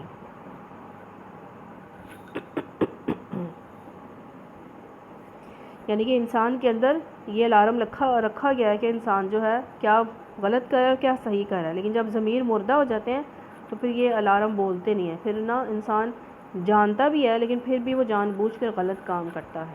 تو اللہ تعالیٰ نے خیر اور شر دونوں اندر رکھا ہے، انسان کو بتایا ہے، اس کے اندر یہ بات ہے کہ کیا صحیح ہے اور کیا نہیں صحیح ہے، بس انسان کو اپنے اندر دل پر غور و فکر کرنے کی جو ہے وہ دیر ہوتی ہے۔ یقیناً فلاح پا گیا جس نے نفس کا تزکیہ کیا۔ اب وہ غور کون کرتا ہے؟ جو اپنے نفس کو پاک صاف کرتا رہتا ہے، جو اپنے نفس کو غلاظتوں سے، شرک سے اور اللہ کی نافرمانیوں سے، اپنے دل کو بغض، عداوت، کینہ سے یہ پاک کرتا رہتا ہے۔ جس نے فلاح پا گیا جس نے نفس کا تزکیہ کیا، اور نامراد ہوا جس نے اس کو دبا دیا، یعنی کہ نفس کا تزکیہ کرنے کے معنی اس کو برائیوں سے پاک کرنا اور اس کے اندر بھلائیوں کو ترقی دینا۔ اس کو دبانے کے معنی ہے کہ آدمی اپنے نفس کے برے رجحانات کو ابھار کر اچھے رجحانات کو دبا دے۔ نیکی ابھر رہی ہے لیکن نیکی کو دبا دے، اور برائی جو ہے نیکی کو دبا دے، برائی کو ابھار لے، برائی کرنے لگ جائے۔ سمود نے اپنی سرکشی کی بنا پر جھٹلایا جب اس کی قوم کا سب سے زیادہ شکی آدمی بپھر کر اٹھا تو اللہ کے رسول نے لوگوں سے کہا خبردار اللہ کی اونٹنی کو ہاتھ نہ لگانا۔ یہ کون تھا؟ کدار بن سالف۔ اس نے اس کے پانی پینے میں مانے نہ ہونا، مگر انہوں نے اس کی بات کو جھوٹا قرار دیا، اونٹنی کو مار ڈالا۔ آخر ان کے گناہوں کی پیداش بن کے رب نے ان پر ایسی آفت توڑی کہ ایک ساتھ سب کو پیوند خاک کر دیا، اور اس نے اپنے فعل کے کسی برے نتائج کا کوئی خوف نہیں ہے، یعنی کہ اللہ سبحانہ تعالیٰ کا کوئی کچھ بگاڑ نہیں سکتا ہے۔ سورہ لیل، لیل میں نے رات، مکی صورت، اللہ کے نام سے جو بے انتہا مہربان اور رحم فرمانے والا ہے۔ قسم ہے رات کی جب کہ وہ چھا جائے۔ اور یہ اب دیکھیں اس میں پارے میں قسم کتنی کھائی جا رہی ہے؟ قسم ہے بات کا یقین دلانا، یقین کر لو کہ قیامت آئے گی، یقین کر لو کہ حساب ہونا ہے، یقین کر لو کہ جنت اور دوزخ ہے، یقین کر لو پل صراط ہے، اس کے اوپر سے گزر کر جانا ہے، رکھو یقین، اس میں شک میں نہ پڑنا۔ قسم ہے رات کی جب کہ وہ چھا جائے، دن کی جب کہ وہ روشن ہو، اس ذات کی جس نے نر اور مادے کو پیدا کیا۔ در حقیقت تم لوگوں کی کوششیں مختلف قسم کی ہیں، یعنی جس طرح رات اور دن، نر اور مادہ ایک دوسرے سے مختلف ہیں، ان کے اثار، نتائج باہم متضاد ہیں، اسی طرح تم لوگ جن راہ اور مقاصد میں اپنی کوششیں صرف کر رہے ہو وہ بھی اپنی نوعیت کے لحاظ سے مختلف اور اپنے نتائج کے اعتبار سے متضاد ہیں، یعنی کہ جو نیک کام کرے گا اس کی کوششیں بھی نیک کام کے لیے ہوں گی اور انجام بھی اچھا ہوگا، اور جو برا کرے گا اس کی کوششیں بھی برائی کے لیے ہوں گی اور اس کا انجام برا ہوگا۔ تو جس نے راہ خدا میں مال دیا، خدا کی نافرمانی سے پرہیز کیا، بھلائی کو سچ مانا، اور اس کو ہم آسان راستے کے لیے سہولت دیں گے، اور جس نے بخل کیا آسان راستے کے لیے، یعنی راستے پر چلنا اس کے لیے آسان کر دیں گے جو انسان کی فطرت کے جو ہے وہ مطابق ہے، یعنی فطرت کے خلاف چلنا۔ اور جو نہیں مانے گا، اللہ تعالیٰ فرما رہے ہیں اس کو ہم سخت راستے کے لیے، جو اپنے خدا سے بے نیازی برتے، بھلائی کو جھٹلائے، بخل کرے، اس کو ہم سخت راستے کے لیے سہولت دیں گے، یعنی فطرت کے خلاف چلنا اس کے لیے آسان کر دیں گے۔ فطرت میں تو ہمارے رکھا تھا نا کہ ایک اللہ کو مانا ہے، اسی کی عبادت کرنا ہے، اسی کی بندگی کریں گے۔ تو جب انسان راستے پر چلتا ہے نا، دین کے راستے پر، اللہ تعالیٰ اس کے لیے آسانیاں کر دیتا ہے، اور جو فطرت کے خلاف چاہتا ہے، برائی کے راستے پر چلتا ہے، شرک کرتا ہے، تو اللہ تعالیٰ کہتے ہیں میں اس کے لیے وہ راستہ جو ہے وہ کھول دیتا ہوں، کیونکہ ہمارا دل اللہ کی 2 انگلیوں میں ہے۔ اللہ تعالیٰ کیسی ہیں انگلیاں ہم یہ امیجن بھی نہیں کر سکتے۔ اللہ تعالیٰ فرماتے ہیں کہ میرا بندہ ہر بندے کا دل اللہ کے 2 انگلیوں میں۔ اللہ تعالیٰ فرماتے ہیں جس کا جس طرف جانے کو دل کرتا ہے میں اس کا راستہ اسی کی طرف کھول دیتا ہوں۔ برائی کی طرف جانا چاہتا ہے میں اس کے لیے برائی کے لیے آسانیاں کر دیتا ہوں، اور جو اچھائی کی طرف جانا چاہتا ہے میں اس کے لیے اچھائی کے راستے کھولتا چلا جاتا ہوں۔ تو یا مقلب القلوب ثبت قلوبنا علی دینک، اس کا مال آخر اس کے کس کام آئے گا جب کہ وہ ہلاک ہو جائے، یعنی کہ اللہ کی راہ میں دو، خرچ کرو، جب مر جاؤ گے پھر مال وارثوں کا ہے۔ بے شک راستہ بتانا ہمارے ذمے ہے، در حقیقت آخرت دنیا دونوں کے ہم ہی مالک ہیں، بس میں نے تم کو خبردار کر دیا بھڑکتی ہوئی آگ سے۔ اللہ تعالیٰ اب دیکھو اتنا سمجھایا پھر بھی انسان اپنے آپ کو آگ سے بچانے کی کوشش نہ کرے، اپنے اعمال نہ بدلے، تو اللہ تعالیٰ کہہ رہے ہیں میں نے تم کو خبردار کر دیا ہے بھڑکتی ہوئی آگ سے، اس میں نہیں جھلسے گا مگر وہ انتہائی بدبخت جس نے جھٹلایا، منہ پھیرا، کس سے؟ قرآن سے، اور اس سے دور رکھا جائے گا وہ نہایت پرہیزگار جو پاکیزہ ہونے کی خاطر اپنا مال جو ہے وہ دیتا ہے۔ اس پر کسی کا کوئی احسان نہیں جس کا بدلہ اسے دینا ہو، وہ تو صرف اپنے رب برتر کی رضا جوئی کے لیے کام کرتا ہے، یعنی کہ وہ دے کر احسان نہیں جتاتا ہے، اسے دعاؤں کی کوئی اس کے دے کر اسے دعاؤں کا کوئی طالب نہیں ہوتا کہ مجھے دعائیں ملیں، کیونکہ وہ رب کے لیے جو کام کرتا ہے نا، وہ انسان پھر اسے کوئی پرواہ نہیں ہوتی کہ مجھے دعائیں ملیں یا وہ میرا شکریہ کرے یا وہ میرے انڈر رہے، میں نے اس پہ احسان کیا، نہیں، وہ صرف اللہ کے لیے کام کرتا ہے، اس پر کسی کا کوئی احسان نہیں ہے جس کا بدلہ اسے دینا، وہ تو صرف اپنے رب برتر کی رضا جوئی کے لیے کام کرتا ہے، اور ضرور وہ اس سے خوش ہوگا۔ کون؟ اللہ سبحانہ تعالیٰ۔ سورۃ ضحیٰ، چاشت کے وقت۔ اللہ کے نام سے جو بے انتہا مہربان اور رحم فرمانے والا ہے۔ قسم ہے روز روشن کی، رات کی، جب کہ وہ سکون جو ہے سکون کے ساتھ طاری ہو جائے۔ اے نبی صلی اللہ علیہ وسلم، آپ کے رب نے آپ کو ہرگز نہیں چھوڑا۔ سورۃ ضحیٰ۔ 2-3 راتیں آپ صلی اللہ علیہ وسلم نے قیام نہیں فرمایا، آپ بیمار تھے۔ فرمایا ایک عورت آپ کے پاس آئی، کہنے لگی ہے محمد صلی اللہ علیہ وسلم، معلوم ہوتا ہے نعوذ باللہ، یہ کہتی تھی تیرے شیطان نے تجھے چھوڑ دیا ہے، 3 راتوں سے میں دیکھ رہی ہوں تیرے قریب نہیں آیا۔ جبرت نازل فرمائی، یہ عورت ام جمیل ابو لہب کی جو ہے وہ بیوی تھی۔ کون تھی؟ چچی تھی۔ کہنے لگی اے نبی صلی اللہ علیہ وسلم، تمہارے رب نے تم کو ہرگز، اللہ تعالیٰ فرما رہے ہیں، اللہ تعالیٰ نے صورت ہی اتار دی، اے نبی صلی اللہ علیہ وسلم، آپ کے رب نے آپ کو ہرگز نہیں چھوڑا اور نہ وہ ناراض ہوا ہے۔ یقیناً آپ کے لیے بعد کا دور پہلے دور سے بہتر ہے، یعنی کہ آخرت دنیا سے بہتر ہے۔ عنقریب آپ کا رب آپ کو اتنا دے گا کہ آپ خوش ہو جاؤ، یعنی کہ دنیا کی فتوحات، آخرت کا اجر اور حق کی شفاعت۔ کیا اس نے آپ کو یتیم نہیں پایا پھر ٹھکانہ فراہم کیا، اور آپ کو نہ واقف راہ پایا پھر ہدایت بخشی، یعنی کہ دین شریعت آپ کو دیا، نبوت کتاب دی، اور آپ کو نادار پایا پھر مالدار کر دیا، کس سے؟ جب حضرت خدیجہ رضی اللہ تعالیٰ عنہ سے جو ہے وہ شادی ہوئی۔ تو نبی صلی اللہ علیہ وسلم نے فرمایا کہ امیری ساز و سامان کی کثرت کا نام نہیں ہے، جسے کہنا ہے تو اچھا۔ سورہ علم نشرہ، شرح صدر، سینہ کھولنا۔ اللہ کے نام سے جو بے انتہا مہربان اور رحم فرمانے والا ہے۔ اے نبی صلی اللہ علیہ وسلم، کیا ہم نے آپ کا سینہ آپ کے لیے کھول نہیں دیا؟ یعنی سینہ کھولنے کا لفظ قرآن مجید میں جن مواقع پر ان پر نگاہ ڈالنے سے یہ معلوم ہوتا ہے کہ 2 معنی ہیں، یعنی کہ ہر قسم کے ذہنی خلجان اور تردد سے پاک اور انسان اس بات پر پوری طرح مطمئن ہو جائے کہ اسلام کا راستہ برحق ہے۔ اچھا، نبوت کی عظیم ذمہ داریاں سنبھالنے کی ہمت جو ہے وہ پیدا ہو جائے۔ کب کھولا تھا؟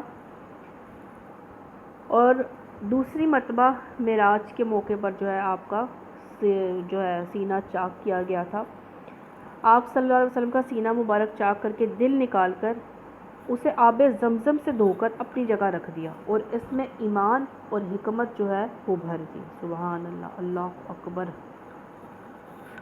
وہ بھاری بوجھ اتار دیا جو کمر جو ہے توڑے ڈال رہا تھا۔ کون سا یہ بھاری بوجھ؟ سے مراد وہ رنج و غم، فکر پریشانی کا وہ بوجھ جو اپنی قوم کی جہالت اور جاہلیت کو دیکھ کر آپ کی حساس طبیعت پر پڑ رہا تھا۔ آپ اس پر جو ہے بہت غم زدہ ہوتے تھے، مگر اس بگاڑ کو دور کرنے کی کوئی صورت آپ کو نظر نہیں آتی تھی۔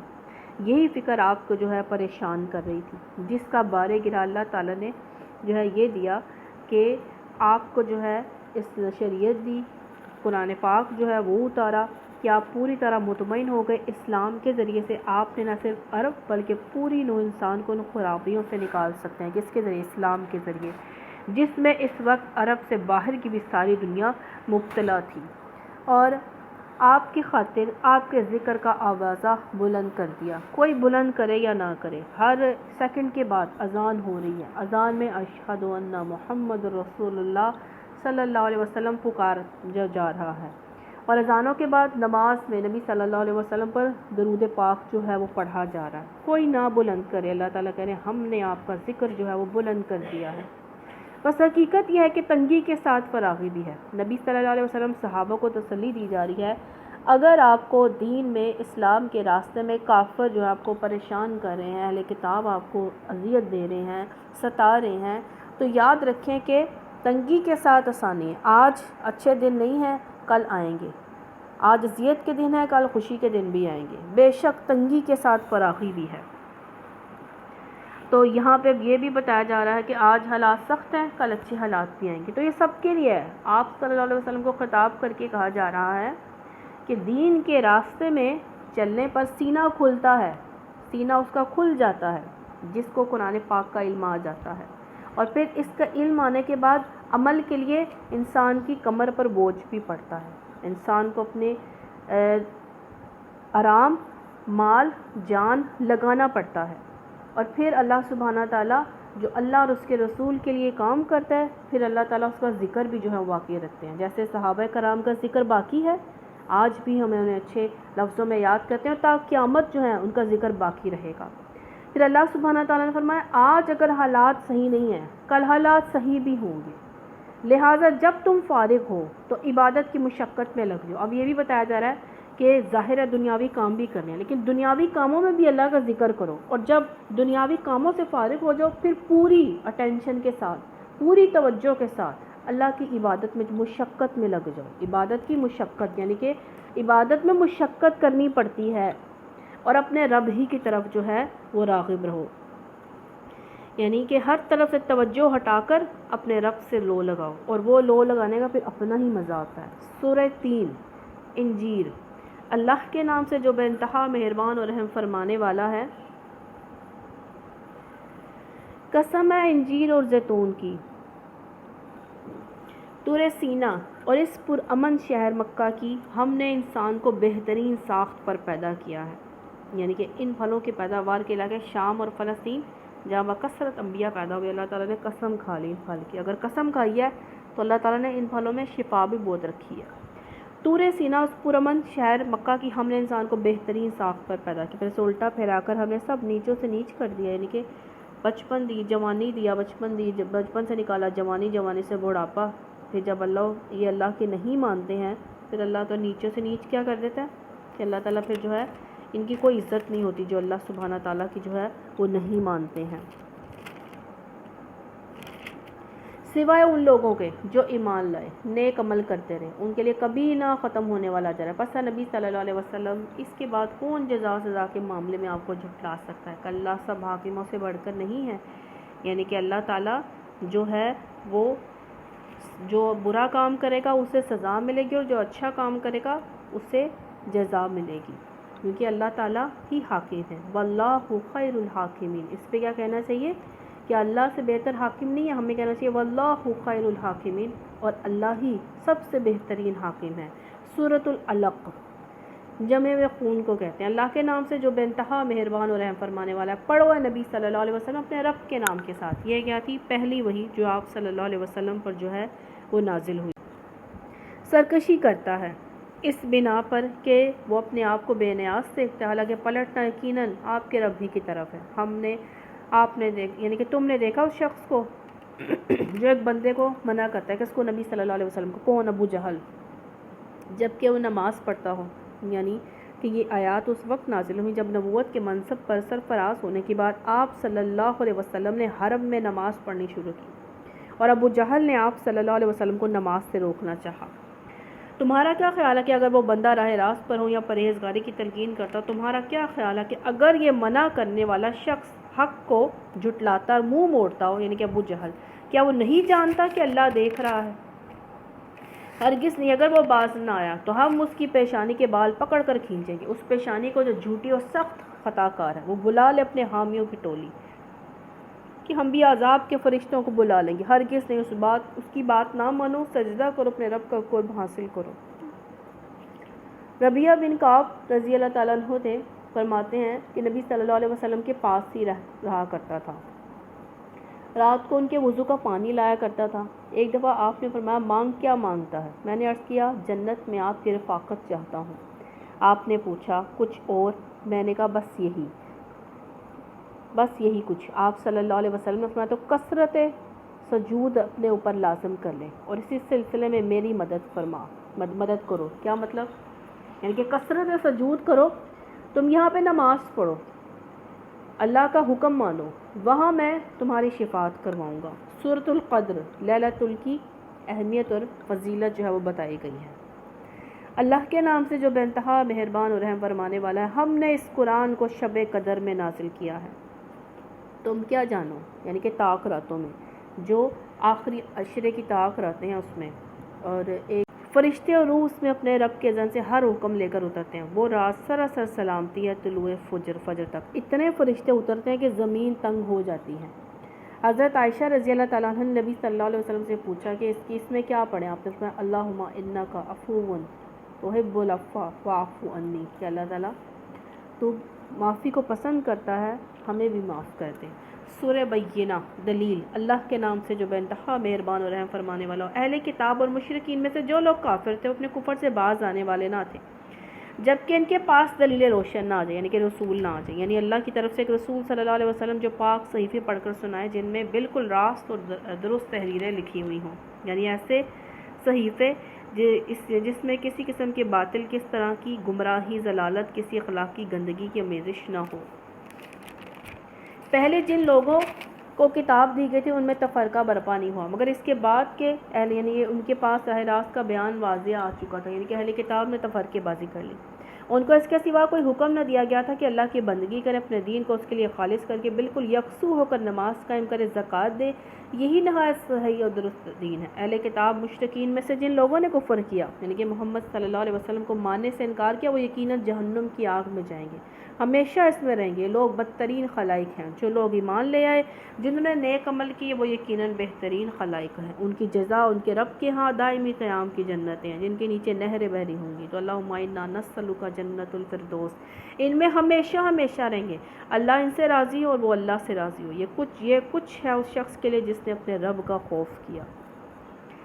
سورۃ الزلزال، بھونچال، زلزلہ۔ اللہ کے نام سے جو بے انتہا مہربان اور رحم فرمانے والا ہے۔ جب زمین اپنی پوری شدت کے ساتھ ہلا ڈالی جائے گی، زمین اپنے اندر کے سارے بوجھ نکال کر باہر ڈال دے گی اور انسان کہے گا یہ اس کو کیا ہو رہا ہے، اس روز وہ اپنے اوپر گزرے ہوئے حالات بیان کرے گی، کیونکہ تیرے رب نے اسے ایسا کرنے کا حکم دیا۔ اس روز لوگ متفرق حالت میں پلٹیں گے تاکہ ان کے اعمال ان کو دکھائے جائیں۔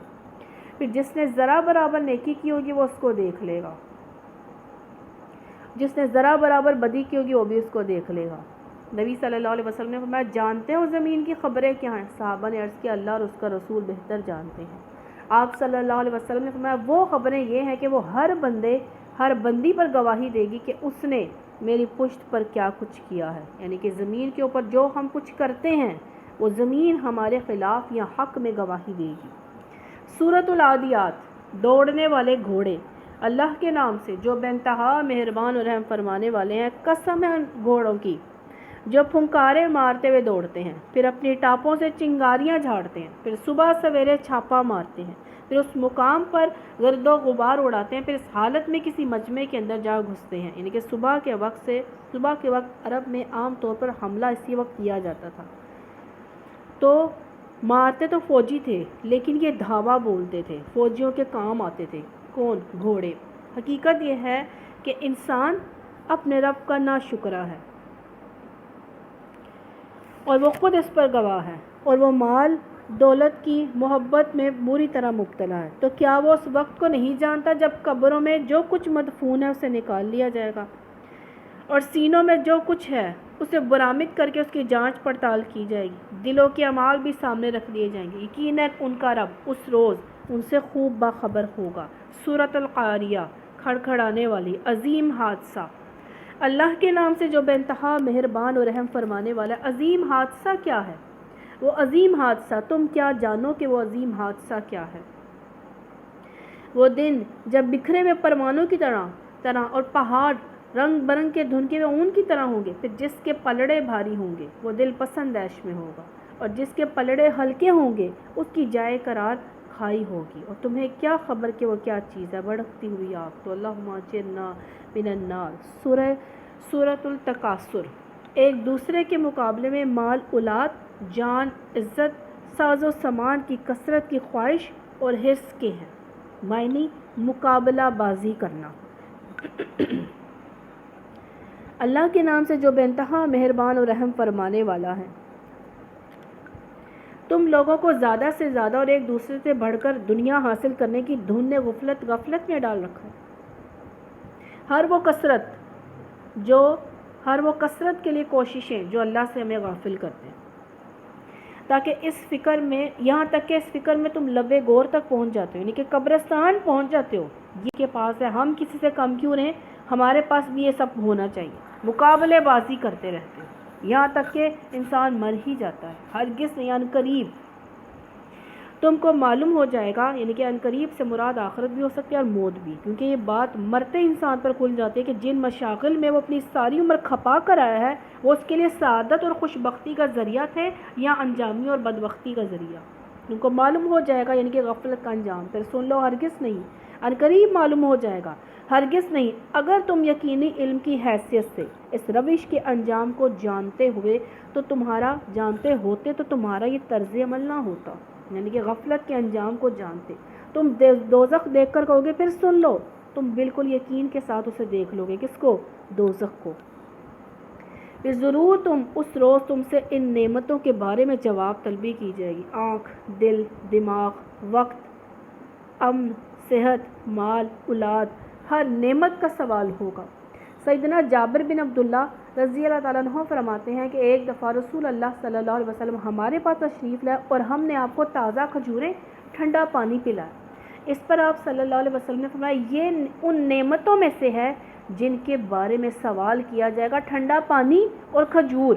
آج ہمارے دسترخوان نعمتوں سے بھرے ہوتے ہیں اور بچے جو ہیں اس میں جو ہے وہ شکوے شکایتیں کر رہے ہوتے ہیں، ہم نے یہ نہیں کھانا، یہ نہیں کھانا، یہ کیا وہ ہے۔ تو نعمتوں کا سوال ہونا ہے، جو ضائع کریں گے اس کا بھی سوال ہوگا کہ میں نے تمہیں کھانے کو دیا، تم نے ضائع کر دیا، ہر نعمت کا سوال ہونا ہے۔ سورۃ العصر، عصر میں نے زمانہ،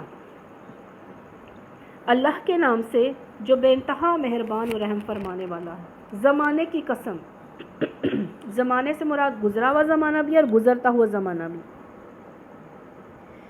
اس قسم کا مطلب یہ ہے کہ تاریخ بھی گواہ ہے، جو زمانہ اب گزر رہا ہے وہ بھی شہادت دیتا ہے کہ وہ بات برحق ہے جو آگے بیان کی جا رہی ہے۔ انسان در حقیقت خسارے میں ہے، معذرت، سوائے ان لوگوں کے جو ایمان لائے، نیک عمل کرتے رہیں اور ایک دوسرے کو حق کی نصیحت اور صبر کی تلقین کرتے رہیں۔ امام شافعی رحمۃ اللہ علیہ کہتے ہیں کہ انسان اسی ایک صورت میں غور و فکر کر لینا تو یہی کافی ہوگی انسان کو بدلنے کے لیے۔ کون سی؟ سورۃ العصر۔ سورۃ الہمزہ معنی غیبت کرنے کے ہیں۔ اللہ کے نام سے جو بے انتہا مہربان اور رحم فرمانے والا ہے۔ تباہی ہے اس شخص کے لیے جو منہ در منہ لوگوں پر تانے اور اس کے پیچھے برائی کرنے کا ہوکر ہو، یعنی کہ منہ پر تانے دیتا ہے اور پیچھے سے برائیاں کرتا ہے۔ جس نے مال جمع کیا، اسے گن گن کے رکھا، یعنی کہ دل تنگ ہے، وہ سمجھتا ہے کہ اس کا مال ہمیشہ اس کے پاس رہے گا، ہرگز نہیں، یعنی کہ جب دنیا سے جائے گا تو خالی ہاتھ جائے گا، ہرگز نہیں، وہ شخص تو چکنا چور کر دینے والی جگہ میں پھینک دیا جائے گا، اور تم کیا جانو کہ کیا ہے وہ چکنا چور کر دینے والی جگہ۔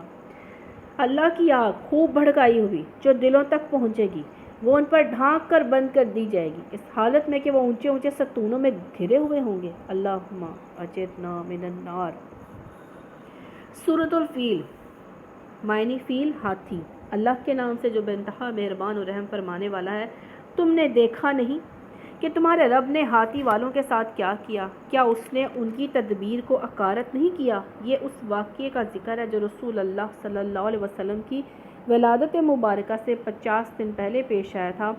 یمن کے حبشی حکومت کا عیسائی بادشاہ ابرہہ 60,000 کا لشکر لے کر مکے پر اس غرض کے لیے چڑھا ہے کہ خانہ کعبہ کو ڈھا دے گا۔ اس لشکر میں کئی ہاتھی بھی تھے۔ جب وہ مزدلفہ اور مناء کے درمیان پہنچا تو یکایک سمندر کی طرف سے پرندوں کے جھنڈ اپنی چونچ اور پنجوں میں کنکریاں لیے ہوئے آئے۔ انہوں نے اس لشکر پر کنکریوں کی بارش کر دی، جس پر کوئی کنکری پڑتی اس کا گوشت گل گل کر جھڑنا شروع ہو جاتا۔ اس طرح یہ لشکر تباہ ہو گیا۔ عرب میں یہ واقعہ نہایت مشہور تھا۔ اس سورت کے نزول کے وقت مکے میں ہزاروں آدمی ایسے موجود تھے جن کی آنکھوں کے سامنے یہ واقعہ پیش آیا تھا۔ تمام اہل عرب مانتے تھے کہ ہاتھی والوں کی یہ تباہی صرف اللہ تعالیٰ کی قدرت سے ہوئی ہے۔ ان پر پرندوں کے جھنڈ بھیج دیے جو ان کے اوپر پکی ہوئی مٹی کے پتھر پھینک رہے تھے، پھر ان کا حال یہ کر دیا جیسے جانوروں کا کھایا ہوا بھوسا۔ سورہ قریش کدار بن اسماعیل کی نسل سے ایک معزز آدمی کا نام ہے، آگے چل کر اسی کے نام پر خاندان قریش کی بنیاد پڑی۔ اللہ کے نام سے جو بے انتہا مہربان اور رحم فرمانے والا ہے۔ چونکہ قریش مانوس ہوئے، یعنی جاڑے اور گرمی کے سفروں سے مانوس، گرمی اور جاڑے کے سفروں سے مراد، جاڑے سردی کے سفروں سے مراد تجارتی سفر ہے۔ گرمی میں قریش کے لوگ شام فلسطین کی طرف جاتے، یعنی کہ وہ سرد علاقے تھے، اور جنوب اور جاڑے میں سردیوں میں جنوب عرب کی طرف تجارت کے لیے جاتے، یمن جو گرم علاقہ تھا۔ انہی سفروں کی بدولت وہ مالدار ہو گئے تھے، لہٰذا ان کو چاہیے کہ اس گھر کی، رب کی عبادت کریں۔ کس کی؟ خانہ کعبہ کی، جس نے انہیں بھوک سے بچا کر کھانے کو دیا اور خوف سے بچا کر امن عطا کیا۔ مکہ چونکہ حرم تھا، اس لیے قریش کو یہ خطرہ نہ تھا کہ ان کے شہر پر عرب کا کوئی قبیلہ حملہ کر دے گا، اور قریش چونکہ خانہ کعبہ کے مجاور تھے، متولی تھے، رکھوالے تھے، اس لیے ان کے تجارتی قافلے بے کھٹکے عرب کے تمام علاقوں سے گزرتے تھے، اور کوئی ان کو چھیڑتا تک نہ تھا، ان کے بالکل ان پہ کوئی نہ اٹیک نہیں کرتا تھا ان کا لوٹنے کے لیے ان کو۔ سورۃ الماعون، عام استعمال کی چیزوں۔ اللہ کے نام سے جو بے انتہا مہربان اور رحم فرمانے والا ہے۔ تم نے دیکھا اس شخص کو جو آخرت کی جزا و سزا کو جھٹلاتا ہے؟ وہی تو ہے جو یتیم کو دھکے دیتا ہے، مسکین کو کھانا دینے پر نہیں اکساتا ہے۔ پھر تباہی ہے، یعنی اپنے نفس کا نہ اپنے نفس کو اس کام پر آمادہ کرتا ہے، نہ گھر والوں سے کہتا ہے کہ مسکین کو کھانا دو، اور نہ لوگوں کو مسکین کی مدد پر جو ہے اکساتا ہے۔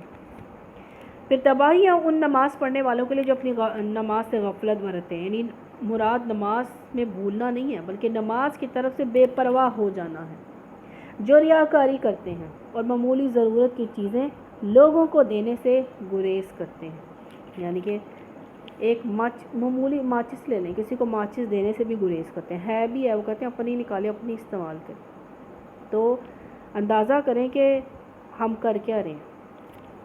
معمولی جو دکھاوا کرنے سے ہر نیکی ضائع چلی جائے گی، آگے کچھ نہیں ملے گا۔ تو اللہ تعالیٰ ہماری نیتیں خالص کرے، ہم جو کریں اللہ کو خوش کرنے کے لیے، اللہ کو راضی کرنے کے لیے کریں، اور اللہ تعالیٰ ہر ہماری نیکی کو قبول فرمائے۔ ضرورت کی چیزیں لوگوں کو دینے سے گریز کرتے ہیں، تو معمولی ضرورت کی چیزیں ایک دوسرے کو جو ہیں وہ دینی چاہیے۔ اللہ علیہ وسلم نے فرمایا 3 آدمی ایسے قیامت والے دن کہ اللہ اسے بات نہیں کرے گا، ناپاک کرے گا، عذاب ہوگا ان پر۔ ان میں سے ایک وہ ہے کہ راستے میں زیادہ پانی ہو تو وہ مسافر کو پانی نہ دے، حالانکہ اس کے پاس ہے پانی، دوسرے کے پاس نہیں ہے، وہ اسے پانی نہیں دے رہا جان بوجھ کر کہ یہ اپنا خریدے رک کر، تو اللہ تعالیٰ کہہ رہا ہے میں اسے بات تک نہیں کروں گا، اسے دیکھوں تک کبھی نہیں۔ تو آپ معمولی سی چیز نہیں ہے، پانی نہیں انسان دے تو اللہ تعالیٰ اس کو عذاب دے گا۔ سورۃ الکوثر، خیر کثیر، مال کثیر، کثرت کے ہیں معنی۔ اللہ کے نام سے جو بے انتہا مہربان اور رحم فرمانے والا ہے۔ بسم اللہ الرحمن الرحیم، انا اعطیناک الکوثر فصل لربک وانحر ان شانئک هو الابتر۔ اے نبی صلی اللہ علیہ وسلم، ہم نے آپ کو کوثر عطا کر دیا۔ کوثر اس سے مراد صحیح حدیث سے ثابت ہے، ایک نہر مراد ہے جو جنت میں آپ کو عطا کی جائے گی، حوض جس سے اہل جنت میں جانے سے پہلے پانی پئیں گے جنتی، وہ بھی اسی نہر سے آ رہا ہوگا۔ دنیا کی فتوحات، ذکر بلند یا ہمیشہ کے لیے، آخرت کا اجر و ثواب، سب چیزیں خیر کثیر میں جو ہے وہ آتی ہیں۔ حضرت سعید بن جبیر رضی اللہ تعالیٰ عنہ کہتے ہیں کہ ابن عباس رضی اللہ تعالیٰ عنہ نے فرمایا کہ کوثر سے ہر بھلائی مراد ہے جو اللہ نے نبی صلی اللہ علیہ وسلم کو عطا فرمائی ہے۔ تو لوگ تو کہتے ہیں کہ کوثر جنت میں نہر کا نام ہے۔ جواب دیا، جنت والی نہر بھی ان بھلائیوں میں شامل ہے جو اللہ سبحانہ تعالیٰ نے آپ کو دی۔ نبی صلی اللہ علیہ وسلم نے فرمایا حوض کوثر زمین پر بہنے والی نہر کی صورت میں ہے، یعنی کہ شکل تو ویسی ہے۔ میں نے ہاتھ لگا کر دیکھا تو اس کی مٹی کستوری کی تھی، اور اس کے جو ہے کنکریاں موتی تھی۔ اس میں 2 پرنالے تھے، ایک چاندی دوسرا سونے کا، جنت سے پھوٹتے ہیں، جس میں جنت کا پانی اس حوض میں آتا ہے۔ آپ صلی اللہ علیہ وسلم نے فرمایا حوض کوثر پر سونے چاندی کے پیالے ہوں گے جن سے آپ صلی اللہ علیہ وسلم اپنی امت کو پلائیں گے۔ تو اللہ تعالیٰ ہمیں بھی ایسے لوگوں میں شامل فرمائے جن کو نبی صلی اللہ علیہ وسلم کے ہاتھوں سے حوض کوثر کا پانی نصیب ہوگا۔ نبی صلی اللہ علیہ وسلم نے فرمایا میرا حوض بہت بڑا ہوگا، حوض کا پانی برف سے زیادہ ٹھنڈا، شہد سے زیادہ میٹھا اور اس کی خوشبو مشک سے زیادہ خوشبودار ہوگی۔ اس کے کپ ستاروں کے برابر ہوں گے جو بہت کثرت سے ہوں گے۔ جو ہوش سے محروم رہ گیا وہ ہر خیر سے محروم رہ جائے گا۔ اللہ کے نام سے جو بے انتہا مہربان اور رحم فرمانے والا ہے۔ اے نبی صلی اللہ علیہ وسلم، ہم نے آپ کو کوثر عطا کر دیا، بس آپ اپنے رب ہی کے لیے نماز پڑھو، قربانی کرو، اور آپ کا دشمن ہی جڑ کٹا ہے۔ جب آپ صلی اللہ علیہ وسلم کی اولاد نرینہ زندہ نہ رہی، بعض کفار نے آپ صلی اللہ علیہ وسلم کو جو ہے نعوذ باللہ کیا ابتر قرار دیا۔ تو اس پہ جو ہے نا کفار حضور صلی اللہ علیہ وسلم کو ابتر اس معنی میں کہتے تھے کہ آپ اپنی قوم سے بھی کٹ گئے، آپ کی اولاد نرینہ بھی زندہ نہیں رہی، اس لیے وہ سمجھتے تھے کہ آپ بے نام و نشان ہو جائیں گے۔ اس پر فرمایا گیا کہ بے نام و نشان آپ صلی اللہ علیہ وسلم نہیں، آپ صلی اللہ علیہ وسلم کے دشمن ہوں گے۔ سورہ کافرون، اس لیے کافر کی جمع۔ سورہ کافرون میں بات ان کی عبادت نہیں کرنا تب فرمائی جب نبی صلی اللہ علیہ وسلم سے جب کفار نے کہا 1 سال آپ ہمارے معبود کی عبادت کریں اور 1 سال ہم آپ کے معبود کی جو ہیں وہ عبادت کریں گے۔ تو آپ صلی اللہ علیہ وسلم نے پھر سورہ کافرون آپ پر نازل ہوئی، آپ نے یہ پڑھی کہ اللہ کے نام سے جو بے انتہا مہربان اور رحم فرمانے والا ہے، خطاب کافروں سے ہے، کہہ دو اے کافروں، میں ان کے کہ نبی صلی اللہ علیہ وسلم کہہ رہے ہیں، اللہ سبحانہ تعالیٰ نبی صلی اللہ علیہ وسلم سے کہہ رہے ہیں، ان سے کہہ دو کافروں، میں ان کی عبادت نہیں کرتا جن کی تم عبادت کرتے ہو، ان کے اللہ کے سوا کوئی عبادت کے لائق نہیں ہے، نہ تم اس کی عبادت کرنے والے ہو جس کی عبادت میں کرتا ہوں، کس کی؟ اللہ سبحانہ تعالیٰ کی، اور نہ میں ان کی عبادت کرنے والا ہوں جن کی عبادت تم نے کی ہے بتوں کی، نہ تم اس کی عبادت کرنے والے ہو جس کی عبادت میں کرتا ہوں، تمہارے لیے تمہارا دین ہے، میرے لیے میرا دین ہے۔ یعنی کہ جب بات یہاں پہ آ جائے، یعنی کہ دین کے معاملے میں میرا تمہارا کوئی میل نہیں ہے، میرا راستہ الگ ہے، تمہارا راستہ، جب دین پہ کمپرومائز کرنے کی بات آئے نا تو دین پہ کمپرومائز نہیں کرنا، کسی چیز پہ بھی انسان کرے لیکن دین پہ نہ کرے۔ یہ قرآن کی سب سے آخری صورت ہے جو حضور صلی اللہ علیہ وسلم کے دنیا سے رخصت ہونے سے تقریباً 3 مہینے پہلے نازل ہوئی۔ اس کے بعد بعض آیتیں تو نازل ہوئیں مگر کوئی پوری صورت نازل نہیں ہوئی۔ اور یہ بھی روایت سے معلوم ہوتا ہے کہ سورہ کے نزول کے بعد حضور صلی اللہ علیہ وسلم اپنے آخری ایام میں دنیا سے رخصت ہونے میں آپ بہت زیادہ حمد اور تسبیح استغفار کرنے لگے تھے۔ جب اللہ کی مدد آ جائے، فتح نصیب ہو جائے، یعنی کہ مکہ، اور اے نبی صلی اللہ علیہ وسلم آپ دیکھ لیں کہ لوگ فوج در فوج اللہ کے دین میں داخل ہو رہے ہیں، تو اپنے رب کے حمد کے ساتھ اس کی تسبیح کریں، اس سے مغفرت کی دعائیں مانگیں، بے شک وہ بڑا توبہ قبول کرنے والا ہے۔ سورہ لہب، آپ صلی اللہ علیہ وسلم کا یہ چچا تھا۔ لہب شعلہ، نہایت بھڑکتی چیز کی، اور بہت ہی خوبصورت بھی تھا۔ تو خوبصورتی کچھ نہیں ہوتا جب تک ایمان اور انسان کا عمل نیک نہ ہو۔ اللہ کے نام سے جو بے انتہا مہربان اور رحم فرمانے والا ہے۔ ٹوٹ گئے ابو لہب کے ہاتھ، اور ٹوٹ گئے ابو لہب کے ہاتھ اور نامراد ہو گیا وہ، یعنی اسلام کا راستہ روکنے کے لیے اس نے جتنا زور لگایا اس میں وہ ناکام نامراد ہو گیا۔ اس فکر میں اگرچہ بعد میں ہونے والی بات کی پیشن گوئی کی گئی ہے کہ مگر اس طرح بیان کیا کہ گویا وہ ہو چکی ہے۔ اس نے کیا کیا؟ ٹوٹ گئے اس کے ہاتھ، نامراد ہوا، اس کا مال جو کچھ اس نے کمایا اس کے کسی کام نہ ہے، بہت امیر بھی تھا، سارا مال کہاں لگاتے تھے؟ اللہ کے دین کو نقصان پہنچانے کے لیے۔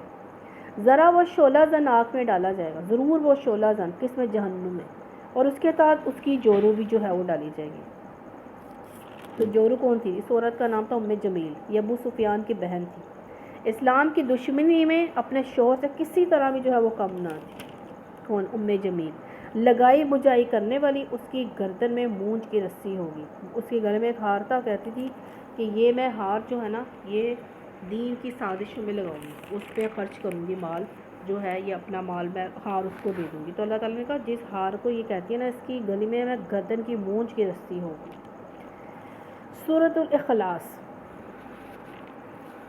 اللہ سبحانہ تعالیٰ خالص توحید کا بیان ہے۔ اللہ سبحانہ تعالیٰ کے بارے میں اگر انسان کو کبھی وسوسہ آئے نا تو انسان یہ صورت پڑھنے لگ سے، یہ فضیلت والی صورت ہے۔ نبی صلی اللہ علیہ وسلم نے سے 1/3 قرآن قرار دیا ہے۔ کون سی؟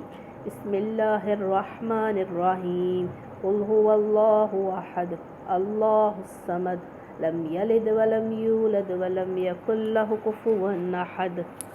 10 بار پڑھیں تو جنت میں گھر بنتا ہے، 10 بار پڑھے نا تو جنت میں گھر بنتا ہے۔ کہو وہ اللہ ہے، یکتا ہے۔ رسول اللہ صلی اللہ علیہ وسلم سے نا کفار و مشرکین پوچھتے تھے آپ کا رب جسے آپ سب معبودوں کو چھوڑ کر ایک ہی معبود منوانا چاہتے ہیں کیسا ہے، اس کا نسب کیا ہے، کس چیز سے بنا ہے، کس سے اس نے کائنات کی میراث پائی ہے اور کون اس کا وارث ہوگا؟ سوالات کے جواب میں یہ صورت نازل ہوگی۔ کہو اللہ ایک ہے، اللہ سب سے بے نیاز ہے، سب اس کے محتاج ہے، نہ اس کی کوئی اولاد ہے اور نہ وہ کسی کی اولاد، اور کوئی اس کا ہمسر نہیں ہے۔ سورۃ الفلق، فلق صبح کا پھوٹنا، صبح کا نکلنا۔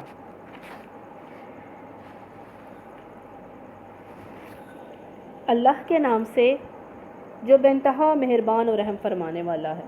قل اعوذ برب بسم اللہ الرحمن الرحیم، قل اعوذ برب الفلق من شر ما خلق ومن شر غاسق اذا وقب ومن شر النفاثات فی العقد ومن شر حاسد اذا حسد۔ اللہ کے نام سے جو بے انتہا مہربان اور رحم فرمانے والا ہے۔ کہو میں پناہ مانگتا ہوں صبح کے رب کی، ہر اس چیز کی جو اس نے پیدا کی ہے، رات کی تاریکی کی شر سے، جب رات کی تاریکی کی شر سے جب کہ وہ چھا جائے، میں پھونکنے والوں یا والیوں کی شر سے، اور حاسد کے شر سے جب کہ وہ حسد کرے۔ تو جادو جب کالا کیا جاتا ہے نا، کوئی بھی جادو کیا جائے، جادو کا جب وار کرتے ہیں، عمل کرنے والے مرد اور عورت دونوں یہاں پہ کہا جا رہا ہے۔ جادوگر پڑھ کر نا پھونک مارتے ہیں، گھیرا لگاتے جاتے ہیں۔ عام طور پر جس پر جادو کرنا ہوتا ہے نا، اس کے بال یا کوئی چیز لے کر اس پر عمل کیا جاتا ہے۔ تو ابن عباس رضی اللہ تعالیٰ فرماتے ہیں تو میں بہترین تعوذ بتاؤں، فلق، سورہ فلق اور سورہ ناس جو ہے وہ پڑھا کرو۔ جو اس کو پڑھتا ہے یہ جادو کے وار کوئی جو ہے وہ کاٹنے کے لیے جو ہے وہ آئی تھی، تو بار بار اس کا جو ہے وہ ورد کریں تو اللہ تعالیٰ جادو کے اثر سے جو ہے وہ بچا لیتا ہے اور حاسدوں کے شر سے بھی بچاتا ہے۔ نبی صلی اللہ علیہ وسلم میں ہر صاحب نعمت سے حسد کیا جاتا ہے، تو انسان یہ صبح شام کے اذکار میں جو ہے وہ پڑھے۔ نبی صلی اللہ علیہ وسلم ہر نماز کے بعد سورہ فلق، سورہ ناس اور سورہ اخلاص بھی پڑھتے تھے۔ سورہ ناس معنی انسانوں کے، اللہ کے نام سے جو میں انتہا مہربان رحم فرمانے والا۔ بسم اللہ الرحمن الرحیم، قل اعوذ برب الناس ملک الناس الہ الناس من شر الوسواس الخناس الذی یوسوس فی صدور الناس من الجنۃ والناس۔ ایک دفعہ وسوسہ کیا ہوتا ہے؟ مخفی چھپی ہوئی آواز کو کہتے ہیں، جو شیطان غیر محسوس طریقوں سے انسان کے دل میں بری باتیں ڈالتا ہے، اس کو وسوسہ کہتے ہیں۔ جب اللہ کا ذکر کیا جائے تو یہ کھسک جاتا ہے، کون؟ شیطان۔ اللہ کی یاد سے غفلت برتی جائے تو یہ دل پر چھا جاتا ہے، کیا؟ اس کا وسوسہ۔ ایک دفعہ وسوسہ ڈال کر جب بہکانے میں کیا کامیاب نہیں ہوتا نا تو ہٹ جاتا ہے، پھر آ کر وسوسہ اندازی کرنے لگتا ہے، یہ کوشش پہ جاری رکھتا ہے۔ اب یہ وسوسہ ڈالنے والا خواہ انسانوں میں سے ہو یا جنوں میں سے، شیاطین میں سے، دونوں کے شر سے پناہ جو ہے انسان مانگا کرے۔ نبی صلی اللہ علیہ وسلم نے فرمایا بے شک مومن اپنے شیطان کو تھکا دیتا ہے جیسے بندہ اونٹ کو تھکا دیتا ہے۔ جو قرآن پڑھتا ہے، جن کے چہرے پر اثرات نظر آتے ہیں، میں خوش ہوتا ہوں اور وہ اللہ کا مددگار بنتا ہے۔ پھر کیا ہوتا ہے؟ وہ چھوڑ دیتا ہے، لوگوں کو جو ہے کافر کہتا ہے، تانے دیتا ہے۔ میں نے پوچھا ان میں اصل کافر کون ہے؟ آپ صلی اللہ علیہ وسلم نے فرمایا جو کہہ رہا ہے۔ کیا کون کہہ رہا ہے؟ جو دوسروں کو کافر کہتا ہے۔ تو کافر کسی کو نہیں کہنا۔ اس سے کیا پتہ چلا؟ انسان اپنے شیطان کو تھکا دیتا۔ کیسے؟ جب شیطان کی طرف سے کوئی برا وسوسہ آیا، اس نے اللہ کا ذکر کرنا شروع کر دیا، ٹھیک ہے، اس نے اپنا اللہ کا ذکر کرنا شروع کر دیا، وہ چلا گیا۔ اور پھر کیا ہوتا ہے کہ انسان جو ہے اللہ کا ذکر کرنے لگتا ہے، پھر انسان اس نے برائی سے نہیں کسی کو مار سکا، پھر وہ اس کی اچھائیوں میں ریاکاری ڈالنے لگتا ہے۔ پھر انسان ریاکاری میں آ کر اپنے آپ کو کیا کہتا ہے، وہ نا اچھا کام بھی کرتا ہے، پھر کیا ہوتا ہے وہ کرتا کرتا کام چھوڑ دیتا ہے، اللہ کا کام چھوڑ دیتا ہے۔ لوگوں کو کہتا ہے یہ تو کافر ہیں، یعنی کہ مجھے جو آتا ہے میں تو بہت پڑھا ہوں، تانے دیتا ہے لوگوں کو۔ تو صحابی نے پوچھا یا رسول اللہ اس میں کافر کون ہے؟ تو آپ نے فرمایا جو کہہ رہا ہے، تو کسی کو کافر نہ کہیں۔ انسان جو بھی نیکی کرے وہ اللہ تعالیٰ کی توفیق سے کرتا ہے، اللہ کے فضل سے کرتا ہے۔ انسان کی کوئی اوقات نہیں ہے کہ وہ انسان جو ہے نا وہ نیکی کر سکے۔ تو انسان جو کوئی نیکی کرے اپنے آپ کو عاجزی میں رکھے، خوف اور امید کے درمیان میں رکھے کہ اللہ تعالیٰ ہم سے یہ ہماری نیکیاں قبول فرمائے گا، اور خوف یہ رکھے کہ نہ قبول کی تو گمان اللہ سے اچھا رکھے۔ تو آج ہم نے کہ اللہ کے سامنے پیش ہونا ہے، خوف رکھیں۔ قیامت کا دن بڑا ہی ہولناک ہے، قیامت کا دن بڑا ہولناک ہے۔ جس سے حساب لیا گیا وہ تباہ ہوا۔ تو ہمیں کیا کہنا چاہیے؟ اللہم حاسبنا حسابا یسیرا۔ رزق کی تنگی بھی آزمائش ہے اور نعمت بھی آزمائش ہے۔ ہم جس پر راستے پر چلنا چاہیں گے اللہ ہمارے لیے وہی آسانیاں کر دے گا۔ نجات کا ذریعہ قرآن اور سنت ہی ہے۔ مقابلہ بازی، دنیا میں مقابلہ بازی کرنا اپنا وقت ضائع کرنا ہے۔ غیبت سے بچنا چاہیے، یہ بھی وقت ضائع ہے۔ نمازوں سے غفلت نہ برتیں، ریاکاری سے ہمیں بچنا چاہیے۔ تو ہر عبادت کرنے سے پہلے نیتوں کو خالص اللہ سے دعا مانگ کے بیٹھنا چاہیے کہ اللہ ہماری نیتوں کو خالص کرے، جو کمی بیشیوں میں معاف فرمائے۔ سورہ اخلاص 10 بار پڑھیں تو جنت میں گھر بنتا ہے۔ سورہ فلق اور ناس پڑھ کر اپنے اوپر دم کیا کریں۔ وسوسے آئیں تو سورہ ناس پڑھا کریں۔ اگر ہم اب بھی نہ بدلے، قرآن پاک پڑھ کر سن کر پھر بھی نہ بدلے، تو پھر ہمیں کوئی چیز نہیں بدل سکتی، ہم نہیں بدل سکتے۔ تو اللہ تعالیٰ نے ہمیں سنوایا، اللہ کے فضل سے سنا، اللہ کی توفیق سے سنا۔ اللہ تعالیٰ ہمیں جو غلطیاں کوتاہیاں ہوئی ہوں ہم سے، اللہ ہمیں معاف فرمائے۔ اللہ تعالیٰ ہمیں اس پر عمل کرنے کی توفیق عطا فرمائے۔ تو سبحانک اللہم و بحمدک، نشہد ان لا الہ الا انت، نستغفرک و نتوب